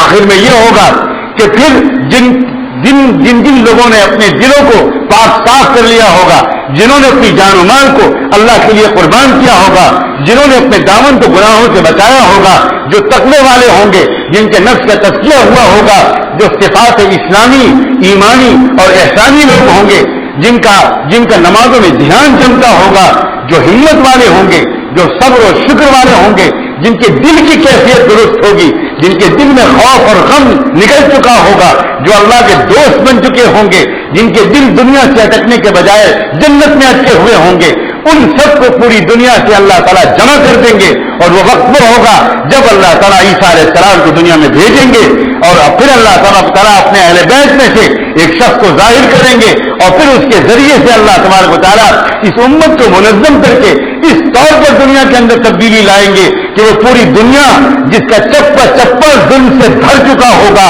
وہ اللہ کے اس غیبی نظام کے تحت اور ان تقوی والوں کی ہمت، تقوی اور قربانیوں اور دعاؤں کے نتیجے میں حضرت عیسیٰ علیہ السلام کی روحانی قیادت کے ساتھ پورے عالم کا کایا پلٹ ہو جائے گی، پورے عالم کا نقشہ پلٹ جائے گا. اور وہ عالم، وہ دنیا جو ظلم سے بھری ہوئی ہے، وہ عدل انصاف سے بھر جائے گی. اور ایک مرتبہ پھر وہی نظام انتہائی عدل و انصاف کا جو خلافت راشدہ کے زمانے میں قائم تھا، جو نبی آخر الزمان سیدنا محمد رسول اللہ صلی اللہ علیہ وآلہ وسلم کے زمانے میں قائم تھا، وہ دوبارہ دنیا میں پوری بہاروں کے ساتھ قائم ہوگا. رب کعبہ کی قسم، جو کچھ آیا ہے قرآن میں اور جو کچھ فرمایا اللہ کے رسول نے، وہ بالکل برحق ہے اور ثابت ہو کے رہے گا، ہو کے رہے گا، ہو کے رہے گا. اور روزانہ دنیا تیزی کے ساتھ اسی طرف آگے بڑھ رہی، اسی طرف آگے بڑھ رہی. بس ایک بات ہے جو اصل مقصود تھا میرے دل میں کہنا، جس کے لیے یہ ساری باتیں میں نے اپنے عام نہج سے بالکل ہٹ کر اس وقت یہ ساری بات کہی ہے. اللہ کرے کہ اس میں خیر اور فائدہ ہو. بہت صاف سن لیجیے. ایک زمانہ وہ ہوتا ہے جس میں کوئی تبدیلی نظم عالم میں نہیں ہوتی، ایک سا چل رہا ہوتا ہے. 1 صدی 2 صدی 3 صدی جتنا بھی چلے، اس زمانے میں کیا ہوتا ہے، تقوی والے، غیر تقوی والے، فرما بردار، نہ فرما بردار، 10% اللہ کی بات ماننے والے، 15% ماننے والے، 5% ماننے والے، 2% ماننے والے، 90% ماننے والے، 80% ماننے والے، یہ سب ملے جلے ایک ساتھ رہتے ہیں، ایک ساتھ گھروں میں، ایک ساتھ خاندانوں میں، ایک ساتھ شہروں میں، ایک ساتھ مسجدوں میں، ایک ساتھ حج میں، ایک ساتھ عمرے میں، کہیں کوئی چھٹائی نہیں ہوتی.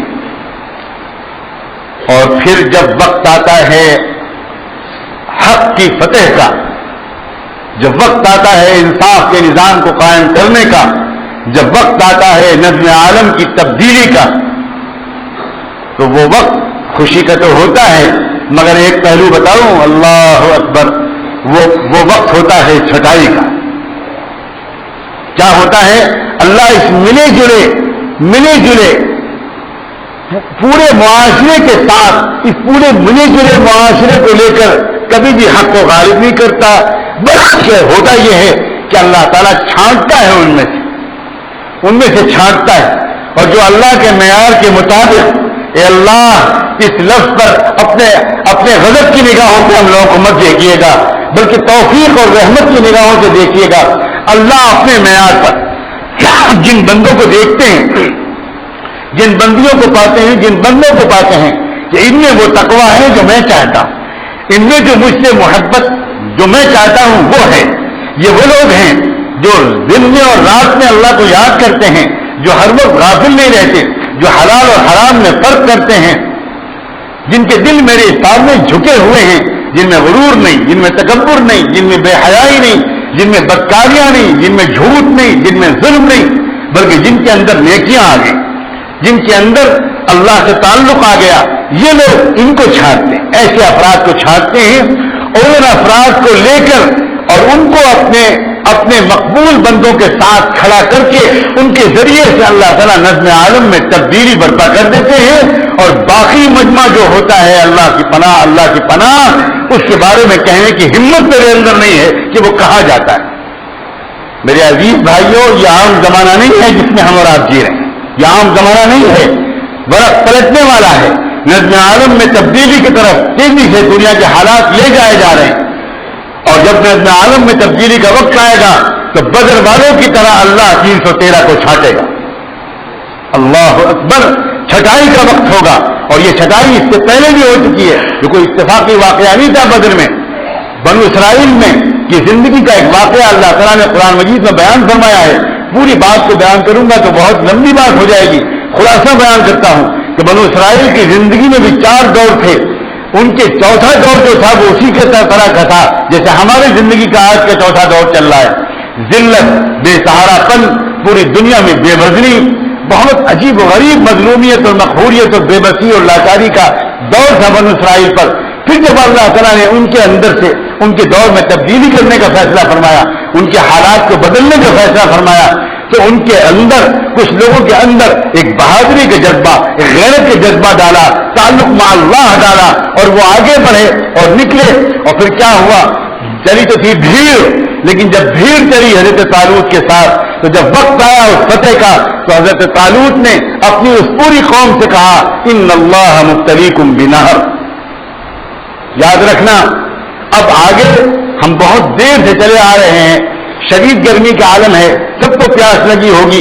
اب ایک دریا پر سے ہم گزریں گے, ایک دریا پر سے گزریں گے. وہ ایک امتحان ہوگا. تم میں سے جو شخص بھی اس دریا میں سے ایک ذرا سا پانی پی لے گا وہ میرے ساتھ نہیں چل سکتا. پیاس کو برداشت کر کے دریا کو پیاسے پار کر لینے والے ہی میرے ساتھ چلیں گے. بہت اگر کسی کو مجبوری ہو تو بس ایک گھونٹ یا ایک چلو پانی پینے کی اجازت ہے.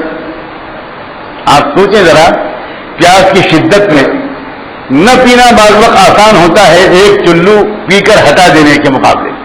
آپ بھی بالکل نہ پیے, یہ شاید زیادہ آسان ہوتا ہے, ورنہ اگر لگا دے منہ میں تو چھڑانا مشکل ہوتا ہے. کیا مطلب تھا اس کا؟ پانی پینے میں کیا قباحت تھی؟ باقی کوئی حرام نہیں تھا, لیکن حضرت طالوت نے اللہ کے اشارے پر یہ اعلان فرمایا, یعنی یہ کہ جو لوگ آگے جن کے ذریعے اللہ تبارک و تعالیٰ نظم عالم میں تبدیلی کریں گے وہ لوگ ہوں گے جو کہ برداشت کرنے والے, اطاعت کرنے والے, بات کو ماننے والے اور اپنے نفس کی خواہش کو دبا دینے والے. جو نفس کی خواہش کو دبا لے جائیں گے انہی کے ذریعے اللہ تبارک و تعالیٰ آگے کی فتوحات نصیب فرمائیں گے. اور جو لوگ پانی پی لیں گے یعنی نفس کی خواہش کو دبا نہیں پائیں گے اور اپنی خواہش پوری کر لیں گے تو بس وہ پیچھے رہ جائیں گے.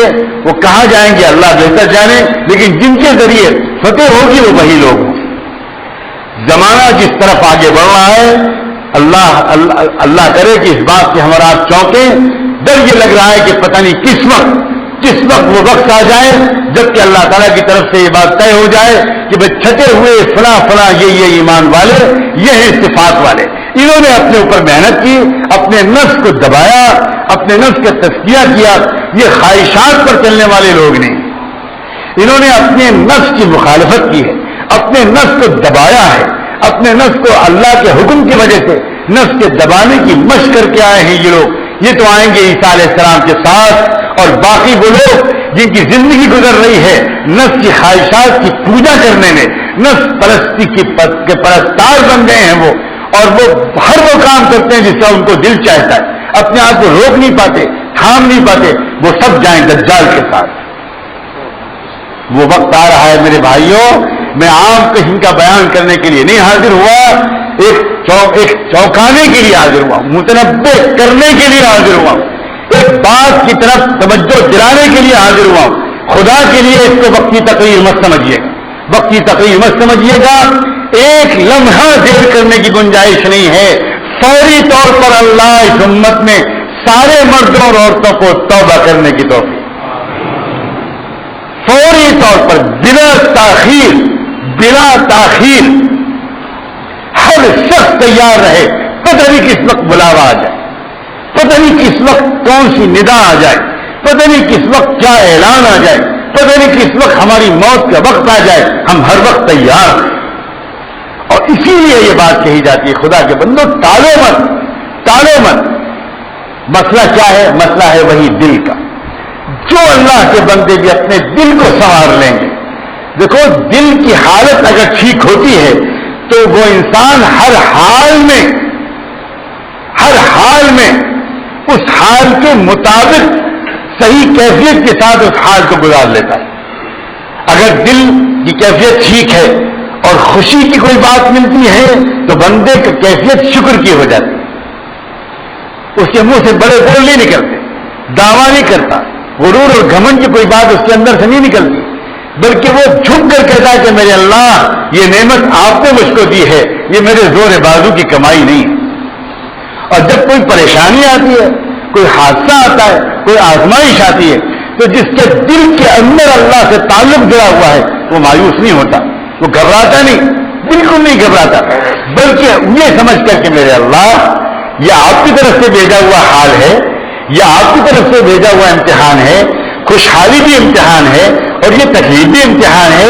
میرے اللہ میں پوری کوشش کروں گا، آپ مدد فرما دیجیے، میں امتحان میں کامیاب ہونا چاہتا ہوں، مجھے کامیاب کر دیجیے. گھبراتا نہیں، پریشان نہیں ہوتا، خوف اور وسوسے اس کے دل میں نہیں آتے، بلکہ وہ یہ سوچتا ہے کہ میرا اللہ جس حال میں رکھے میں تیار ہوں، میں بالکل تیار ہوں.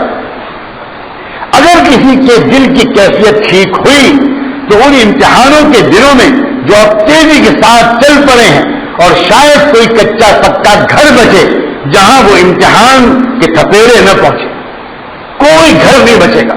یہ بھی حدیث کا مضمون ہے، یہ بھی حدیث کے الفاظ ہیں. یہاں تک ہے کہ اگر کوئی شخص براہ راست دجال کی زد میں نہیں آیا تو دجال کا تماچا یا تھپڑ تو اس پر پڑنا ہی پڑنا ہے. لطمت یہ حدیث کے الفاظ ہیں کہ فتنہ دجال کا تماچا، فتنہ دجال کا تھپڑ یہ تو پڑے گا ہی پڑے گا. اور آج پوری دنیا میں ان صہیونی طاقتوں کا یہ جو آخری عروج ہو رہا ہے یہ کدھر کو لے جا رہا ہے سوائے اس کے کہ اس آخری دجال کا ظہور قریب ہے. یہ عام حالات نہیں ہیں میرے بھائیوں، میں قسم کھا کے کہہ سکتا ہوں، خانہ کعبہ کا پردہ پکڑ کر حجر اسود پر ہاتھ رکھ کر مقام ابراہیم کے پیچھے کھڑے ہو کر میں قسم کھا کے کہنے کو تیار ہوں کہ یہ عام حالات نہیں ہیں. اور ان عام حالات کا مقابلہ عام سیاسی تدبیروں سے نہیں کیا جا سکتا. ان حالات کا مقابلہ سب سے پہلے اس طرح ہوگا کہ اللہ کرے کہ ہر گھر کے اندر یہ فضا بن جائے. آج کی رات سے لے کر 10 محرم تک کم سے کم یہ فضا بنے کہ ہر گھر کے اندر مرد اور عورتیں، بھائی اور بہن، باپ اور اپنے بچوں کو لے کر بیٹھے اور کہیں اے اللہ ہم سے غلطی ہوئی ہمیں معاف فرما دے.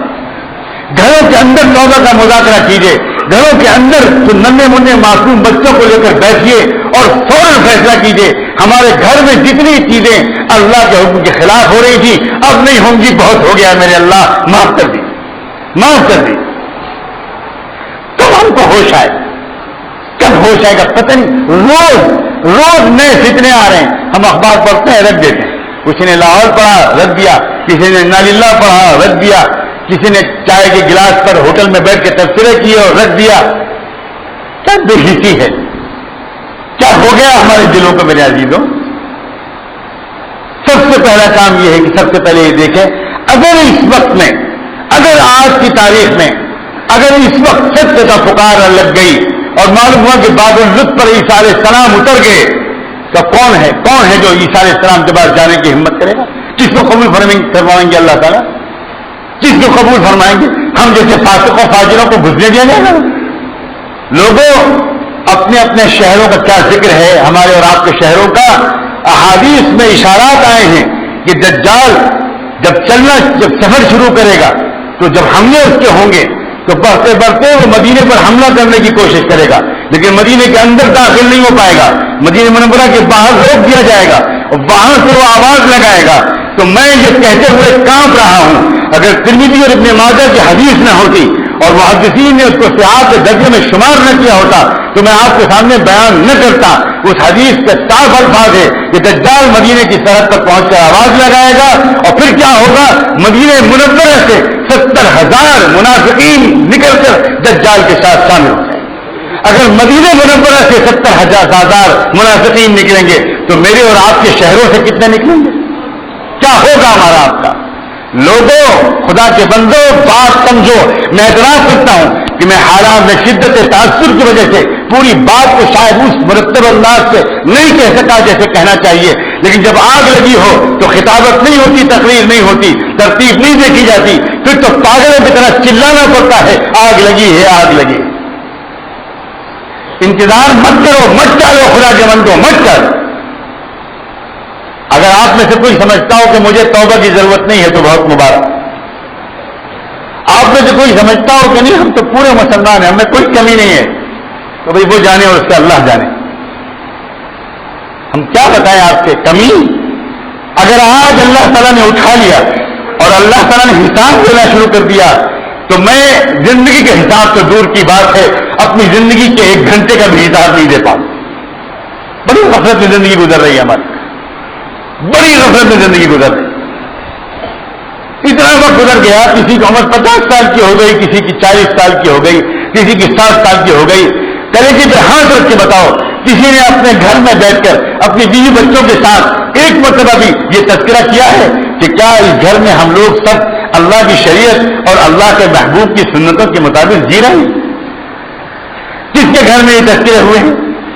کس نوجوان دلہا نے، اس نوجوان لڑکے نے اپنی نوجوان نئی نویلی دلہن کے ساتھ ملاقات کے وقت میں یہ تذکرہ چھیڑا ہو؟ جو تمام صحابہ اور تابعین اور اہل بیت نکاح کے بعد جب سہاگ رات میں دلہا دلہن کے پاس داخل ہوا کرتا تھا تو وہ کیا کرتا تھا؟ وہ سب سے پہلے جا کے کہتا تھا کہ وہ دلہا اپنی دلہن کو سلام کرتا تھا، پیار محبت کی باتیں کرتا تھا اور کہتا تھا کہ سنو میری رفیق حیات، میری شریک زندگی، یہ شادی خالی عیش کے لیے نہیں ہوا کرتی۔ محمد رسول اللہ نے تو کہا ہے فقد استکمل الایمان، جس نے نکاح کیا اس نے اپنے ایمان کو مکمل کر لیا۔ تو یہ نکاح کا رشتہ میرے تمہارے ایمان کی تکمیل کے لیے ہوا ہے۔ آؤ میں اپنی تمہاری ملاقات سے پہلے ہم لوگ اس ملاقات کا آغاز کریں اللہ کی ملاقات، اور پھر وہی اسی کمرے میں دونوں مصلی بچھا کر دلہا اور دلہن پہلے 2 رکعت نماز پڑھا کرتے تھے اور پھر آپس میں ایک دوسرے سے عہد و پیمان کرتے تھے۔ وہ شوہر اپنی بیوی سے کہتا تھا، وہ دلہن اپنے دلہا سے کہتی تھی آپ مجھ سے وعدہ کیجئے، میں آپ کے قدم پکڑ کے عہد کرتی ہوں ہم اور آپ دونوں اس گھر میں شریعت اور سنت کے مطابق زندگی گزاریں گے۔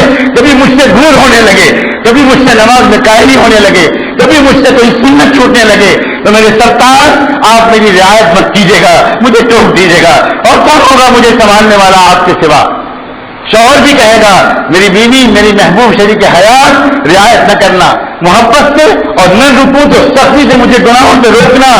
میں اور تم دونوں ایک دوسرے کے لیے ایسے ہیں جیسے لباس سردی گرمی سے بچاتا ہے، جیسے لباس بدن کے عیب کو چھپاتا ہے، ویسے ہی میاں بیوی ایک دوسرے کو گناہوں سے بچاتے ہیں۔ تبھی تو اللہ نے کہا ہن لباس لکم وانتم لباس لہم۔ یہ زندگی ہوا کرتی تھی۔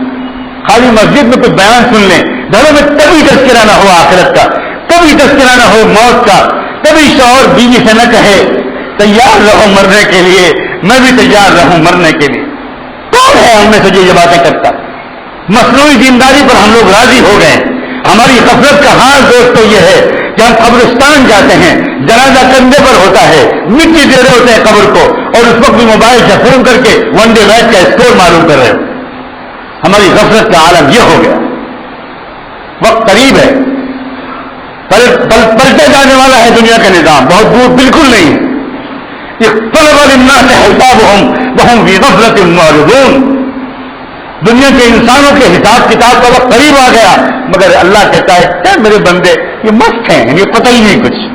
ہم فی غفلة معرضون، انہیں پتہ ہی نہیں. کیا کریں ہم؟ کریں کیا؟ سب سے پہلا جو مسئلہ ہے، سب سے پہلا مسئلہ ہے، ہم میں سے ہر شخص اپنے دل کے اندر جھانک کر دیکھے کہ میرے دل کی کیفیت ہے کیا. میرے دل میں اللہ کی کتنی یاد ہے، کتنی محبت ہے، میں اللہ کی کتنی مانتا ہوں اور اپنے نفس سے کتنی مانتا ہوں. ہر شخص توازن کر کے دیکھ، توڑ کر دیکھیں کیا حالت ہے ہماری. مایوس کرنے کے لیے یہ باتیں بالکل نہیں کہہ رہا ہوں، فکر مند کرنے کے لیے کہہ رہا ہوں. غفلت سے اللہ ہم سب کو نکال دے اس لیے عرض کر رہا ہوں. اس وقت سب سے پہلے سب کاموں کو تھوڑی دیر کے لیے مؤخر کر کے توبہ کرنے کی ضرورت، بھاگنے کی ضرورت. اللہ کی طرف بھاگو، پلٹو اور اپنی کمیوں کو دور کرواؤ، اپنے عیبوں کا علاج کرواؤ. کبھی ہم کسی ایک اللہ کے بندے کے پاس کبھی گئے زندگی میں؟ بوڑھے ہو گئے اور ابھی تک نہیں گئے کسی اللہ کے بندے کے پاس. کسی سے ہم نے پوچھا نہیں آج تک ہمارا غصہ کیسے قابو میں ہو، ہماری شہوت کیسے قابو میں ہو، میں اپنی آنکھوں کو کیسے قابو میں کروں. صحابہ کرام کیا مقام رکھتے تھے، اس کے باوجود ان کا کیا حال تھا. ہر شخص اپنے دل پر نظر رکھتا تھا، بار بار اپنے دل کی نگرانی کرتا تھا، اپنے دل کا حال خود چیک کرتا تھا کیا حال ہے. اور ذرا گڑبڑ پاتے تھے بھاگتے تھے اللہ کے رسول کے پاس اور پوچھتے تھے کہ اللہ کے رسول میرے دل میں یہ کمزوری ہے، میرے مزاج میں یہ خرابی ہے، میرے اخلاق میں یہ خرابی ہے، میری زبان قابو میں نہیں ہے، میرا غصہ بہت زیادہ ہے، میرے نظریں قابو میں نہیں ہیں، میرے اندر لالچ بہت ہے، میرے اندر حسد بہت ہے، میرے اندر غرور کا کچھ مادہ پایا جاتا ہے، میرے اندر دکھاوا اور ریاکاری ہے. آپ بتائیں حضرت، آپ بتائیں میں ان بیماریوں کو کیسے اپنے آپ سے دور کروں. یہ ہے اصل دین. دل کی کیفیت کا سدھارنا یہ پہلا سبق ہے. اور جب دل کی کیفیت کسی کی بنتی ہے اور اللہ سے محبت کا تعلق ہو جاتا ہے، اللہ تعالیٰ سے یاد کا تعلق ہو جاتا ہے، اللہ دل میں رچ بس جاتا ہے، اللہ تعالیٰ دل میں رچ بس جاتا ہے، تو پھر شکوک و شبہات نہیں آتے، حالات پر سوالات نہیں کھڑے ہوتے، بلکہ بندہ مجسم جواب ہوتا ہے. کہتا ہے میرے اللہ ہم تو اس سے زیادہ سخت سزا کے مستحق تھے، آپ نے تو بہت کم سزا دی، بہت کم سزا دی. میں نے ایک پہلو کا اشارہ کیا تھا، میں دوسرا پہلو بھی تذکرہ کر دوں، رہ نہ جائے، لوگوں کو خبر نہیں ہے. ایک پہلو کا میں نے تذکرہ کیا کس طرح اللہ کا دین انہی ملکوں میں جو پوری دنیا پر قیامت ڈھائے ہوئے ہیں ان ملکوں میں کس طرح پھیل رہا ہے، وہ عجیب صورت حال ہے. دوسرا پہلو اس کا عجیب و غریب ہے. آپ وہ پہلو تو ایسا ہے کہ اخبار والے اس کو چھپا نہیں سکے. پوری دنیا اس وقت اس کے تذکرے میں مشغول ہے. حالات کس طرح بگڑے ہیں، اقتصادی اور معاشی حالات کس طرح بگڑے ہیں انہی ملکوں میں جن کا توتی بولتا تھا. چند مہینے پہلے تک دنیا کی سب سے زیادہ مالدار ملک کہے جاتے تھے، اور اب کیا حال ہے ان ملکوں کا؟ کیا ہوا اچانک؟ یہ مندی، یہ پورے معاشی زوال، یہ اقتصادی بدحالی، یہ اکنامک سلو ڈاؤن، یہ سارا ریسیس جو پوری دنیا میں ہو رہا ہے، ایک بھی لال بجھتر دنیا میں ایسا نہیں ہے جو بتا سکے کہ یہ کیوں ہو رہا ہے. ایک بھی شخص، بڑے بڑے ماہرین اقتصادیات، بڑے بڑے اکنامسٹ حیران مجسم سوال بنے ہوئے کہ یہ کیوں ہو رہا ہے، سمجھ میں نہیں آ رہا. ابھی تو اللہ کی پکڑ جب دیکھیں گے لوگ تو پتہ چلے گا اللہ جب پکڑتا ہے تو ہوتا کیا ہے. پوری دنیا میں بے حیائی پھیلانے کا جو امریکہ کا سب سے بڑا مرکز ہے وہ کیلیفورنیا ہے. امریکہ کا ایک صوبہ ہے کیلیفورنیا.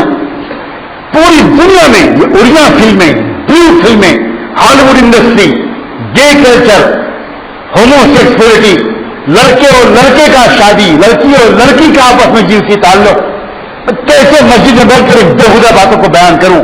یہ پورا کا پورا کیلیفورنیا سے چلتا ہے. کیلیفورنیا کا حال پچھلے 6 مہینے سے کیا ہے؟ کیلیفورنیا کی زمین سونا اگلتی تھی. میں گیا ہوں اس ملک میں، اس شہروں کو دیکھا ہے، حیران رہ جاتا تھا میں، خدا کیا آپ نے ڈھیل دی ہوئی ہے دجالی قوم کو، کیا آپ کی قدرت ہے. ایک طرف سے ٹریکٹر، یقین مانے ایک طرف سے ٹریکٹر بادام کے کھیت میں، کسان بادام کے کھیت میں بادام کے بیج بوتے ہوئے چلتے ہیں، اور جب اپنے کئی میل پھیلے ہوئے فارم ہاؤس کے فارم کے آخری کنارے پہ پہنچتے ہیں تو پچھلے کنارے پر بادام نکلنے شروع ہو جاتے، سال میں 6 فصلیں بادام کی، کاجو کی، مختلف میووں کی، کس قدر سونا اگلتی ہے زمین۔ پچھلے 6 مہینے سے اس پوری زمین میں اتنی بھیانک آگ لگی ہوئی ہے کہ پوری امریکہ کی فوجیں، پوری امریکہ کا فائر بریگیڈ، پوری امریکہ کی ٹیکنالوجی، پوری امریکہ کی طاقت جھونک دی گئی، سارے گیجٹ استعمال کر لیے گئے، سارے پانی چھڑک دیے گئے، سب کچھ کر دیا گیا۔ بالآخر امریکی حکومت کو اعلان کرنا پڑا کہ بھئی سارے شہر خالی کر دیے جائیں آس پاس کے، ہم اس آگ کو نہیں بجھا سکتے۔ اب تک 12,000 ایکڑ زمین تباہ ہو چکی ہے، 500 شہر خالی کرائے جا چکے ہیں چھوٹے چھوٹے۔ پوری دنیا کی میڈیا پر پابندی ہے، اس طرح کی کوئی خبر دنیا میں نہیں جاتی۔ اللہ کا عذاب، اللہ کی پکڑ۔ دوسری طرف امریکہ کا دوسرا کنارہ ہے، اس کنارے میں ایک نیا عذاب آیا ہوا ہے، ایک عجیب، اس وقت عجیب عذاب میں مبتلا ہے وہاں کے انسان۔ ایک نئی قسم کی چوٹی پیدا ہوئی ہے، بلینز کی تعداد، کھربوں کی تعداد، یعنی اربوں کھربوں کی تعداد میں وہ چوٹی ہے۔ کسی کیمیکل سے مر نہیں رہی، کسی اسپرے سے نہیں مر رہی، کسی پیسٹیسائڈ سے نہیں مر رہی، کسی کیڑے مار دوا سے نہیں مر رہی۔ اور وہ کس چیز کو کھا رہی ہے؟ وہ چوٹی کھا رہی ہے کس چیز کو؟ امریکن اس علاقے کی جو نیوکلیئر بیس ہے، اس نیوکلیئر بیس کی پوری الیکٹرانک وائرنگ کو وہ چوٹیاں کھا رہی ہیں، وہی ان کی غذا ہے۔ وَمَا يَعْلَمُ جُنُودَ رَبِّكَ إِلَّا هُوَ وَلِلَّهِ جُنُودُ السَّمَاوَاتِ وَالْأَرْضِ۔ نمرود کو تباہ کرنے کے لیے اللہ کو ایٹم بم کی ضرورت نہیں تھی، مچھر کافی تھا۔ انشاءاللہ اس فرعون کو تباہ کرنے کے لیے چوٹی کافی ہو۔ عجیب ہے اللہ کے قدرت۔ میں تو میڈیا کے لوگوں سے کہتا ہوں، تم لوگ تو بھونپو ہو، بھونپو، بڑے جرنلسٹ ہیں ماشاءاللہ، CNN، IBN، اور ماشاءاللہ NDTV اور فلاں ٹائمز آف انڈیا۔ کیا پاگل پنے کی بات، کسی بے پڑھے لکھے کو بتانا ہی سب بات۔ یہ تو بیچارے وہ چپراسی لوگ ہیں، یہ بیچارے تھرڈ کلاس کے کلرک لوگ ہیں کہ جو ادھر سے جو خبر دے دی جائے گی اس کو چھاپ دیں گے، انہیں کچھ خود خبر نہیں، کچھ خبر نہیں کیا ہو رہا ہے۔ اب حالت یہ ہے کہ ان کو جنگ کی ضرورت ہے، جنگ کے بغیر وہ بچ ہی نہیں سکتے، وہ بیچارے ان جنگوں کے ذریعے جیتے ہیں۔ عجیب قوم ہے وہ، کب تک جنگیں مسلط کرو گے؟ کب تک تم جنگیں مسلط کرو گے؟ کب تک تم یہ تماشے کرو گے؟ اللہ بس دیر کس بات کی وجہ سے لگ رہی، دیر اس لیے لگ رہی، میں سچ کہتا ہوں اللہ آج تباہ کر دے ان کو، لیکن مسئلہ یہ ہے ان کی جگہ پر کون ہے جو دنیا کی قیادت کو سنبھالنے کے لیے تیار ہے؟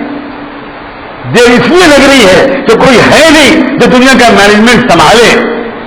آپ کہیں گے ہم تو ہیں، اب برا نہ ماننا، ہم وہ ہیں جن سے ایک وقت جائیداد نہیں سنبھلتی، ہم وہ ہیں جو قبرستانوں کے کفن چلا کے کھاتے ہیں، ہم وہ ہیں جو ایک مسجد کو ایمانداری کے ساتھ نہیں چلا پاتے، ہم وہ ہیں جو ایک قبرستان کو ایمانداری کے ساتھ نہیں چلا پاتے، ہم وہ ہیں جو ایک ادارے کو صحیح ایمانداری کے ساتھ نہیں چلا پاتے۔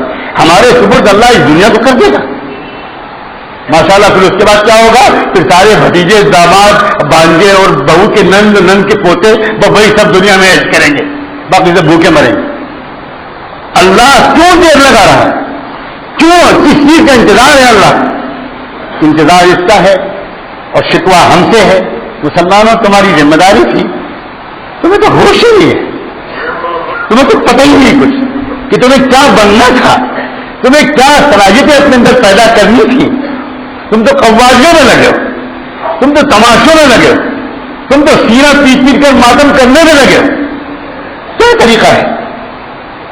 حقیقی اسلام امت کی ایک متعدد تعداد کے اندر آ جائے اور اللہ، میں سچ کہتا ہوں ایک دن کے اندر اللہ دنیا کے نظام کی کایا پلٹ کر سکتے۔ کیا قدرت سے کمی آئی ہے اللہ کی؟ قطعاً نہیں، کوئی کمی میرے مولا کی قدرت میں نہیں۔ بدر کے میدان میں اللہ کے پاس جتنی قدرت تھی وہی قدرت آج بھی موجود ہے، کوئی کمی نہیں، ہر چیز کوئی کمی نہیں۔ مسئلہ یہ ہے کہ ان سب کو تباہ کر دے تو دنیا کو کون چلائے گا؟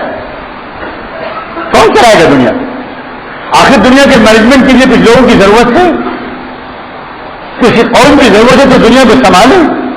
کاش کہ ہم لوگ اس طرف متوجہ ہوتے کہ ہمارا اصل کام ہمارے اندر صفات کا پیدا کرنا ہے۔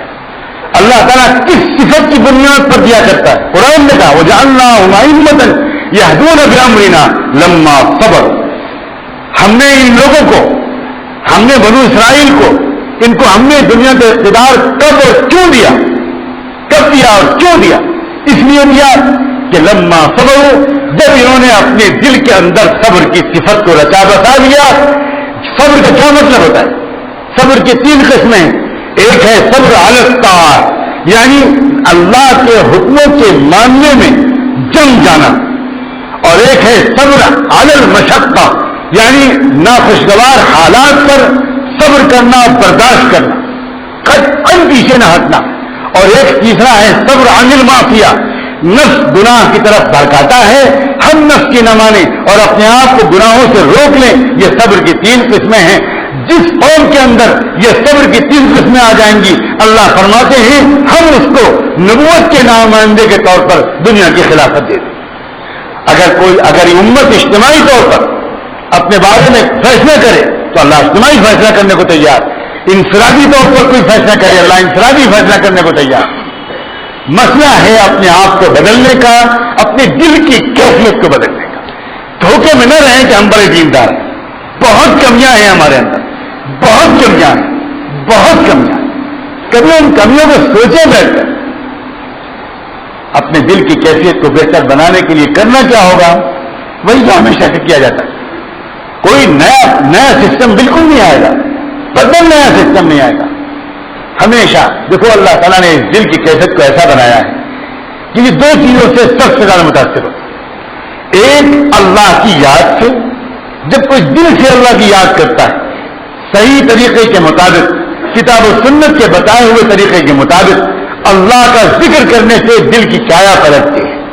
دوسرے، اللہ کا ذکر کرنے والوں کے پاس بیٹھنے سے، تقوی والوں کے پاس بیٹھنے سے، ان کی صحبت سے، ان کے قریب بیٹھنے سے ہمارے دل کی دنیا بدلنی شروع ہوگی۔ یہ اللہ تعالیٰ نے دل میں یہ تاثیر رکھی ہے۔ ہم جیسی صحبتوں میں اس کو بٹھائیں گے، جیسے ماحول میں رہیں گے، جس ارادے کے ساتھ کسی مجلس میں جائیں گے، وہی کیفیت ہمارے دلوں میں آئے گی۔ اللہ تبارک و تعالیٰ ہم سب کو توبہ کی توفیق، ہم سب توبہ کریں، ہم سب اپنے گھر والوں سے اس موضوع پر بات کریں، ہم سب گھر گھر کے اندر ایک ایسی فضا بنا دیں، اپنے گھروں کے اندر، میں بہت زور دے رہا ہوں اپنے گھروں کے اندر۔ عجیب مصیبت ہے، ہم اپنے گھروں کے اندر کبھی ان موضوعات پر آپس میں بات ہی نہیں کرتے۔ جب کہ حقیقی دینداری تب آئے گی جب ہم اپنے گھر میں اپنے بچوں اور اپنی بیوی کے ساتھ بیٹھ کر جب ہم ان موضوعات پر بات کریں گے، تب پتہ چلے گا کہ یہ کوئی مصنوعی بات نہیں ہے۔ مسجد میں بیٹھ کے تقریر تو مصنوعی ہو سکتی ہے، لیکن اپنے بیوی بچوں کے ساتھ آدمی بیٹھ کے مصنوعی بات نہیں کرتا۔ بات وہ بات کرتا ہے جس کی واقعی دل میں فکر ہے۔ وہی موضوعات وہاں چھڑتے ہیں، انہی موضوعات پر وہاں بات ہوتی ہے۔ اپنے گھر والوں کے ساتھ بیٹھ کر اس موضوع پر بات کر کے توبہ کریں اور بھاگے پوچھے پتے کیا کریں، کس کے پاس جائیں، کیا کریں۔ اللہ تبارک و تعالیٰ اپنے کرم سے ہم سب کو اس جانب سچا رجوع نصیب فرمائے، اور جو شخص اپنے دل کی دنیا کو بنانا شروع کرے گا اپنی زندگی میں تبدیلی دیکھے گا۔ ذکر کا اہتمام جس نے کرنا شروع کیا، سنت کے طریقے کے مطابق جس نے ذکر مراقبے کا اہتمام کرنا شروع کیا، جس نے اپنی زندگی کو معمولات کی پابندی کرنی شروع کی، ایک منظم نظام کے مطابق زندگی گزارنی شروع کی، خود حیران ہوگا دیکھ کر کہ جن گناہوں کو میں نہیں چھوڑ پا رہا تھا، اب کتنا آسان کر دیا میرے اللہ نے میرے لیے ان گناہوں کو چھوڑنا۔ غفلت دل سے نکلتی چلی جائے گی، اللہ کی یاد دل میں آتی چلی جائے گی، سخاوت آئے گی، معاف کرنے کا مزاج آئے گا، جلدی غصہ نہیں آئے گا، بدلہ نہیں لیں گے، یعنی پوری زندگی کے تمام پہلو، معاملات، اخلاق، معاشرت، عبادات، دل کے جذبات اور کیفیات، یہ سب بہتر ہوتے چلے گئے. اور 1 سے 2، 2 سے 3، 3 سے 4، چراغ سے چراغ جلتا ہے. جب متعدد تعداد جو اللہ کو مطلوب ہے وہ تعداد امت میں اللہ کو نظر آئے گی، اب اتنی تعداد پوری ہو گئی تو اللہ تبارک و تعالیٰ وہ سب جس کی تمنا لوگوں کے دلوں میں ہے، اللہ تعالیٰ وہ ساری کی منظر دکھا کر ہماری آپ کی آنکھوں کو ٹھنڈا کریں گے. دن بدلیں گے، لیکن دن تب بدلیں گے جب دل بدلیں گے. پہلے ہم اپنے دلوں کو بدل لیں، اللہ ہمارے دلوں کو بدل دے.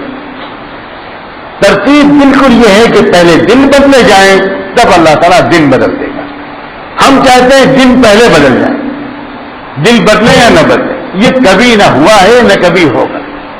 اوپر کے چند اعمال کا کرنا یہ نہ کرنے سے بہت قیمتی ہے، بہت مبارک ہے، بہت غنیمت ہے. لیکن یاد رکھیں مقصود چند اعمال کا کرانا نہیں ہے، مقصود دل کا بدلنا ہے. دل کے اندر کی کیفیت کو بدلنا چاہیے. اور ہم سب جانتے ہیں کہ ہمارے دل کی کیفیت کا کیا حال ہے. کتنی گندی، کتنی سونی، کتنی ویران دل کی دنیا ہے ہماری. گھنٹوں گزر جاتے ہیں ہمیں اللہ یاد نہیں آتا، شرمندگی نہیں ہوتی اپنے گناہوں پر، طرف نہیں ہوتی، گناہ پہ گناہ ہوتے رہتے ہیں اور ہم بالکل اس کو بہت لائٹلی لیتے ہیں. کسی طرح کی بے چینی ہمارے اندر نہیں پیدا ہوتی. اللہ تعالیٰ قدر کی توفیق عطا فرمائے. بھاگ کے جائیں. اب تو الحمدللہ آپ کے شہر میں دولت آ گئی، آپ کے شہر میں دولت آ گئی. آپ کو پتہ نہیں معلوم ہے کہ نہیں معلوم. ہمارے مولانا طلحہ صاحب پر ہمارے حضرت نے، ان کے حضرت کے شیخ نے، جن سے اللہ تعالیٰ پورے عالم کے اندر ایسا کام لگایا کہ اب دیکھ کر حیران ہو جاتی ہے، آنکھیں حیران ہو جاتی ہیں کہ یا اللہ آپ ہی جو قدرت ہے کہ آپ ایک بندے کی ذات سے دنیا میں لاکھوں بندوں اور بندیوں کی کایا پلٹ کر رہے ہیں. کون سا ملک ہے جہاں ان کا فیض نہیں پہنچ رہا؟ اور نوجوان پوری دنیا میں اور خاص طور پر امریکہ اور یورپ میں تو انقلاب آ رہا ہے نوجوانوں کی زندگی. حیرت ہوتی ہے کیا محبوبیت اللہ نے ان کو عطا کی ہے، کیا رجوع ہے. کسی ایک شخصیت کی طرف ہم یہاں دعوت دینے کے لیے بالکل نہیں بیٹھے، ہرگز نہیں. اللہ تعالیٰ کے ہزاروں بندے ہیں جنہیں ہم جانتے ہیں، جنہیں نہیں جانتے. نہ جانے کتنے اللہ کے بندے ہیں جو دنیا کے اندر دلوں کی دنیا کو بدلنے کی محنت کر رہے ہیں. ان میں سے ایک اللہ کے بندہ وہ بھی ہے. اللہ کا شکر ہے ہمارے معاملات آپ کو ان سے رجوع کرنے کی توفیق ملی اور پھر حسن طلب کے ساتھ آگے بڑھے. اور اب آپ کو پتا ہوگا کہ اب خود ان کے اوپر وہ ذمہ داری حضرت نے ڈال دی اسی سال عید کی رات میں کہ بھائی اب آپ توبہ کریں اور توبہ کرائیں. اپنے شہر کے اندر، اپنے علاقے کے اندر اللہ کے بندوں کو اللہ سے جوڑیں، اللہ کرنا سکھائیں. لوگوں قدر کرو، لوگوں قدر کرو، لوگوں اس رشتے قائم کرو، تعلق قائم کرو. پوچھو، ہمیں ذکر سکھائیے، ہمیں بتائیے کہ ہم کیسے توبہ کریں. ہم بدلنا چاہتے ہیں اپنی زندگی کو، کون ہے جو نہیں بدلنا چاہتا، لیکن اس کا ایک نظام ہے. اب آپ اس نظام پر عمل کرنا شروع کریں گے تو آپ کے لیے آسان ہو جائے گا. اللہ تبارک و تعالیٰ ہم سب کو سچی طلب کے ساتھ توبہ کرنے کی توفیق دے. اس شہر کو، اس مسجد کو، اس علاقے کو، اس بستی کو اللہ تعالیٰ چمکا دے. آپ کے شہر میں الحمدللہ اکابرین کی، علماء کی، اولیاء اللہ کی آمد ہوتی رہتی ہے، مگر بیان سننے تک محدود نہ رہے. بیان سننے تک اپنے آپ کو محدود مت رکھیے، مت رکھیے. حوالے کیجیے اپنے آپ کو. ایک جنونی کیفیت پیدا ہونی چاہیے، ایک طرف پیدا ہونی چاہیے. کیسے دنیا میں جی لگ رہا ہے اپنی اصلاح کرائے بغیر؟ کیسے ہم لوگ جی رہے ہیں مجھے سمجھ میں نہیں آتی. زندگی اس طرح کیسے آرام سے گزر رہی. ہم اپنے اندر مہلک بیماریوں کو لیے ہوئے ہیں اور ہم کو فکر نہیں ہو رہی. پتہ نہیں کس وقت ہمارا دنیا سے بلاوا آ جائے اور پھر ہم چل دیں اور پھر بہت برا انجام. اللہ تبارک و تعالیٰ ان کلمات میں خیر و برکت ڈالے. آج مجھے خود تعجب ہے، میں اپنے عام نہج سے بالکل ہٹ کر اس طرح کے حالات کی طرف اشارہ کیا ہے اور کچھ تازہ ترین حالات کے بارے میں آپ سے کچھ کہا ہے. پتہ نہیں، اللہ کرے کہ اس میں نقصان نہ ہو، کسی کا فائدہ ہی فائدہ ہو. اور ہم یہ بنیادی بات آج سمجھ کے اٹھیں کہ وقت فرصت ہے کہاں کام ابھی باقی ہے. بہت شدید ارجنسی کا زمانہ ہے. دیر کرنے کی گنجائش اب بالکل نہیں. اب بالکل دیر کرنے کی گنجائش نہیں ہے. دیوانہ وار لپٹیے, پوچھیے. اگر ابھی بھی پوری بات آپ کی سمجھ میں نہ آئی ہو تو آپ آ کر, اب تو میں آپ سے قریب آ کر ہر مہینے کچھ دن گزارتا ہوں, اور میرے پاس آنے کی ضرورت کیا ہے؟ آپ اپنے علاقے کے لوگوں سے پوچھیے, یا دل کی طرف آپ کی طبیعت مائل آپ اس سے پوچھیے, اور پوچھیے کہ اس کی تفصیل بتائیے. کیا کریں ہم چاہتے ہیں اپنی زندگی کو بدلنا, ہم چاہتے ہیں اپنے دل کو بدلنا, ہم چاہتے ہیں اپنے پورے گھر کے ماحول کو بدلنا. کیسے بتائیے, ترتیب بتائیے ہم کس طرح رات گزاریں, کس طرح صبح گزاریں, کس طرح دن گزاریں. ہم بالکل اپنے آپ کو حوالے کرتے ہیں, پوری زندگی کو ہم نئے سرے سے منظم کرنا چاہتے ہیں. میرے اللہ آپ سب کو, مجھ کو, آپ سب کے گھر والوں کو, میرے گھر والوں کو, ہم سب کے بچوں کو, تمام نوجوانوں کو, تمام بوڑھوں کو اپنی کرم سے سچی توبہ نصوح کی توفیق عطا فرمائے, اور ہمیں اندر سے جلد از جلد تمام برائیوں کو عافیت کے ساتھ نکال دے.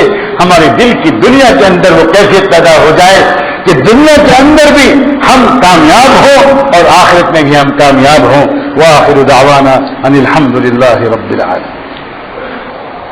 اللهم صل على سيدنا محمد وعلى آل سيدنا محمد وبارك وسلم. ربنا ظلمنا أنفسنا وإن لم تغفر لنا وترحمنا لنكونن من الخاسرين. اللهم اغفر للمسلمين والمسلمات والمؤمنين والمؤمنات الأحياء منهم والأموات. اللهم إنك عفو كريم تحب العفو فاعف عنا. اے اللہ ہم آپ کے بندے آپ کے حضور میں حاضر ہیں. ظاہر میں تو ہم آپ کے بندے ہیں, حقیقت میں ہم بہت گندے ہیں. اے اللہ معاف فرما دیجئے, معاف فرما دیجئے میرے اللہ, معاف فرما دیجئے. اے اللہ معاف فرما دیجئے. اے اللہ دل سے اقرار ہے, اے اللہ دل سے اقرار ہے. اب تک جتنا موقع آپ نے عنایت فرمایا, اے اللہ ہم نے اس موقع سے اگر فائدہ اٹھایا ہوتا تو ہمارا حال بہت بہتر ہو گیا ہوتا. اے اللہ ہماری نمازیں بہتر ہوتی, ہمارا ایمان بہتر ہوتا, ہمارا یقین مضبوط ہوتا, ہمارے اخلاق بہتر ہوتے, ہمارے جذبات بہتر ہوتے, ہمارا ظاہر بہتر ہوتا, ہمارا باطن بہتر ہوتا. مگر میرے اللہ جتنا موقع اب تک ملا ہم نے اکثر برباد کر دیا میرے اللہ. اور اب یہ اسی کا نتیجہ ہے کہ سر سے کے بالوں سے لے کر پیروں کے ناخنوں تک گناہوں کا ایک انبار ہے. اے اللہ نجاستوں کا انبار ہے, گندگیوں کا انبار ہے میرے اللہ. اے اللہ معاف فرما دیجیے, معاف فرما دیجیے میرے اللہ, معاف فرما دیجیے. اے اللہ معاف فرما دیجیے.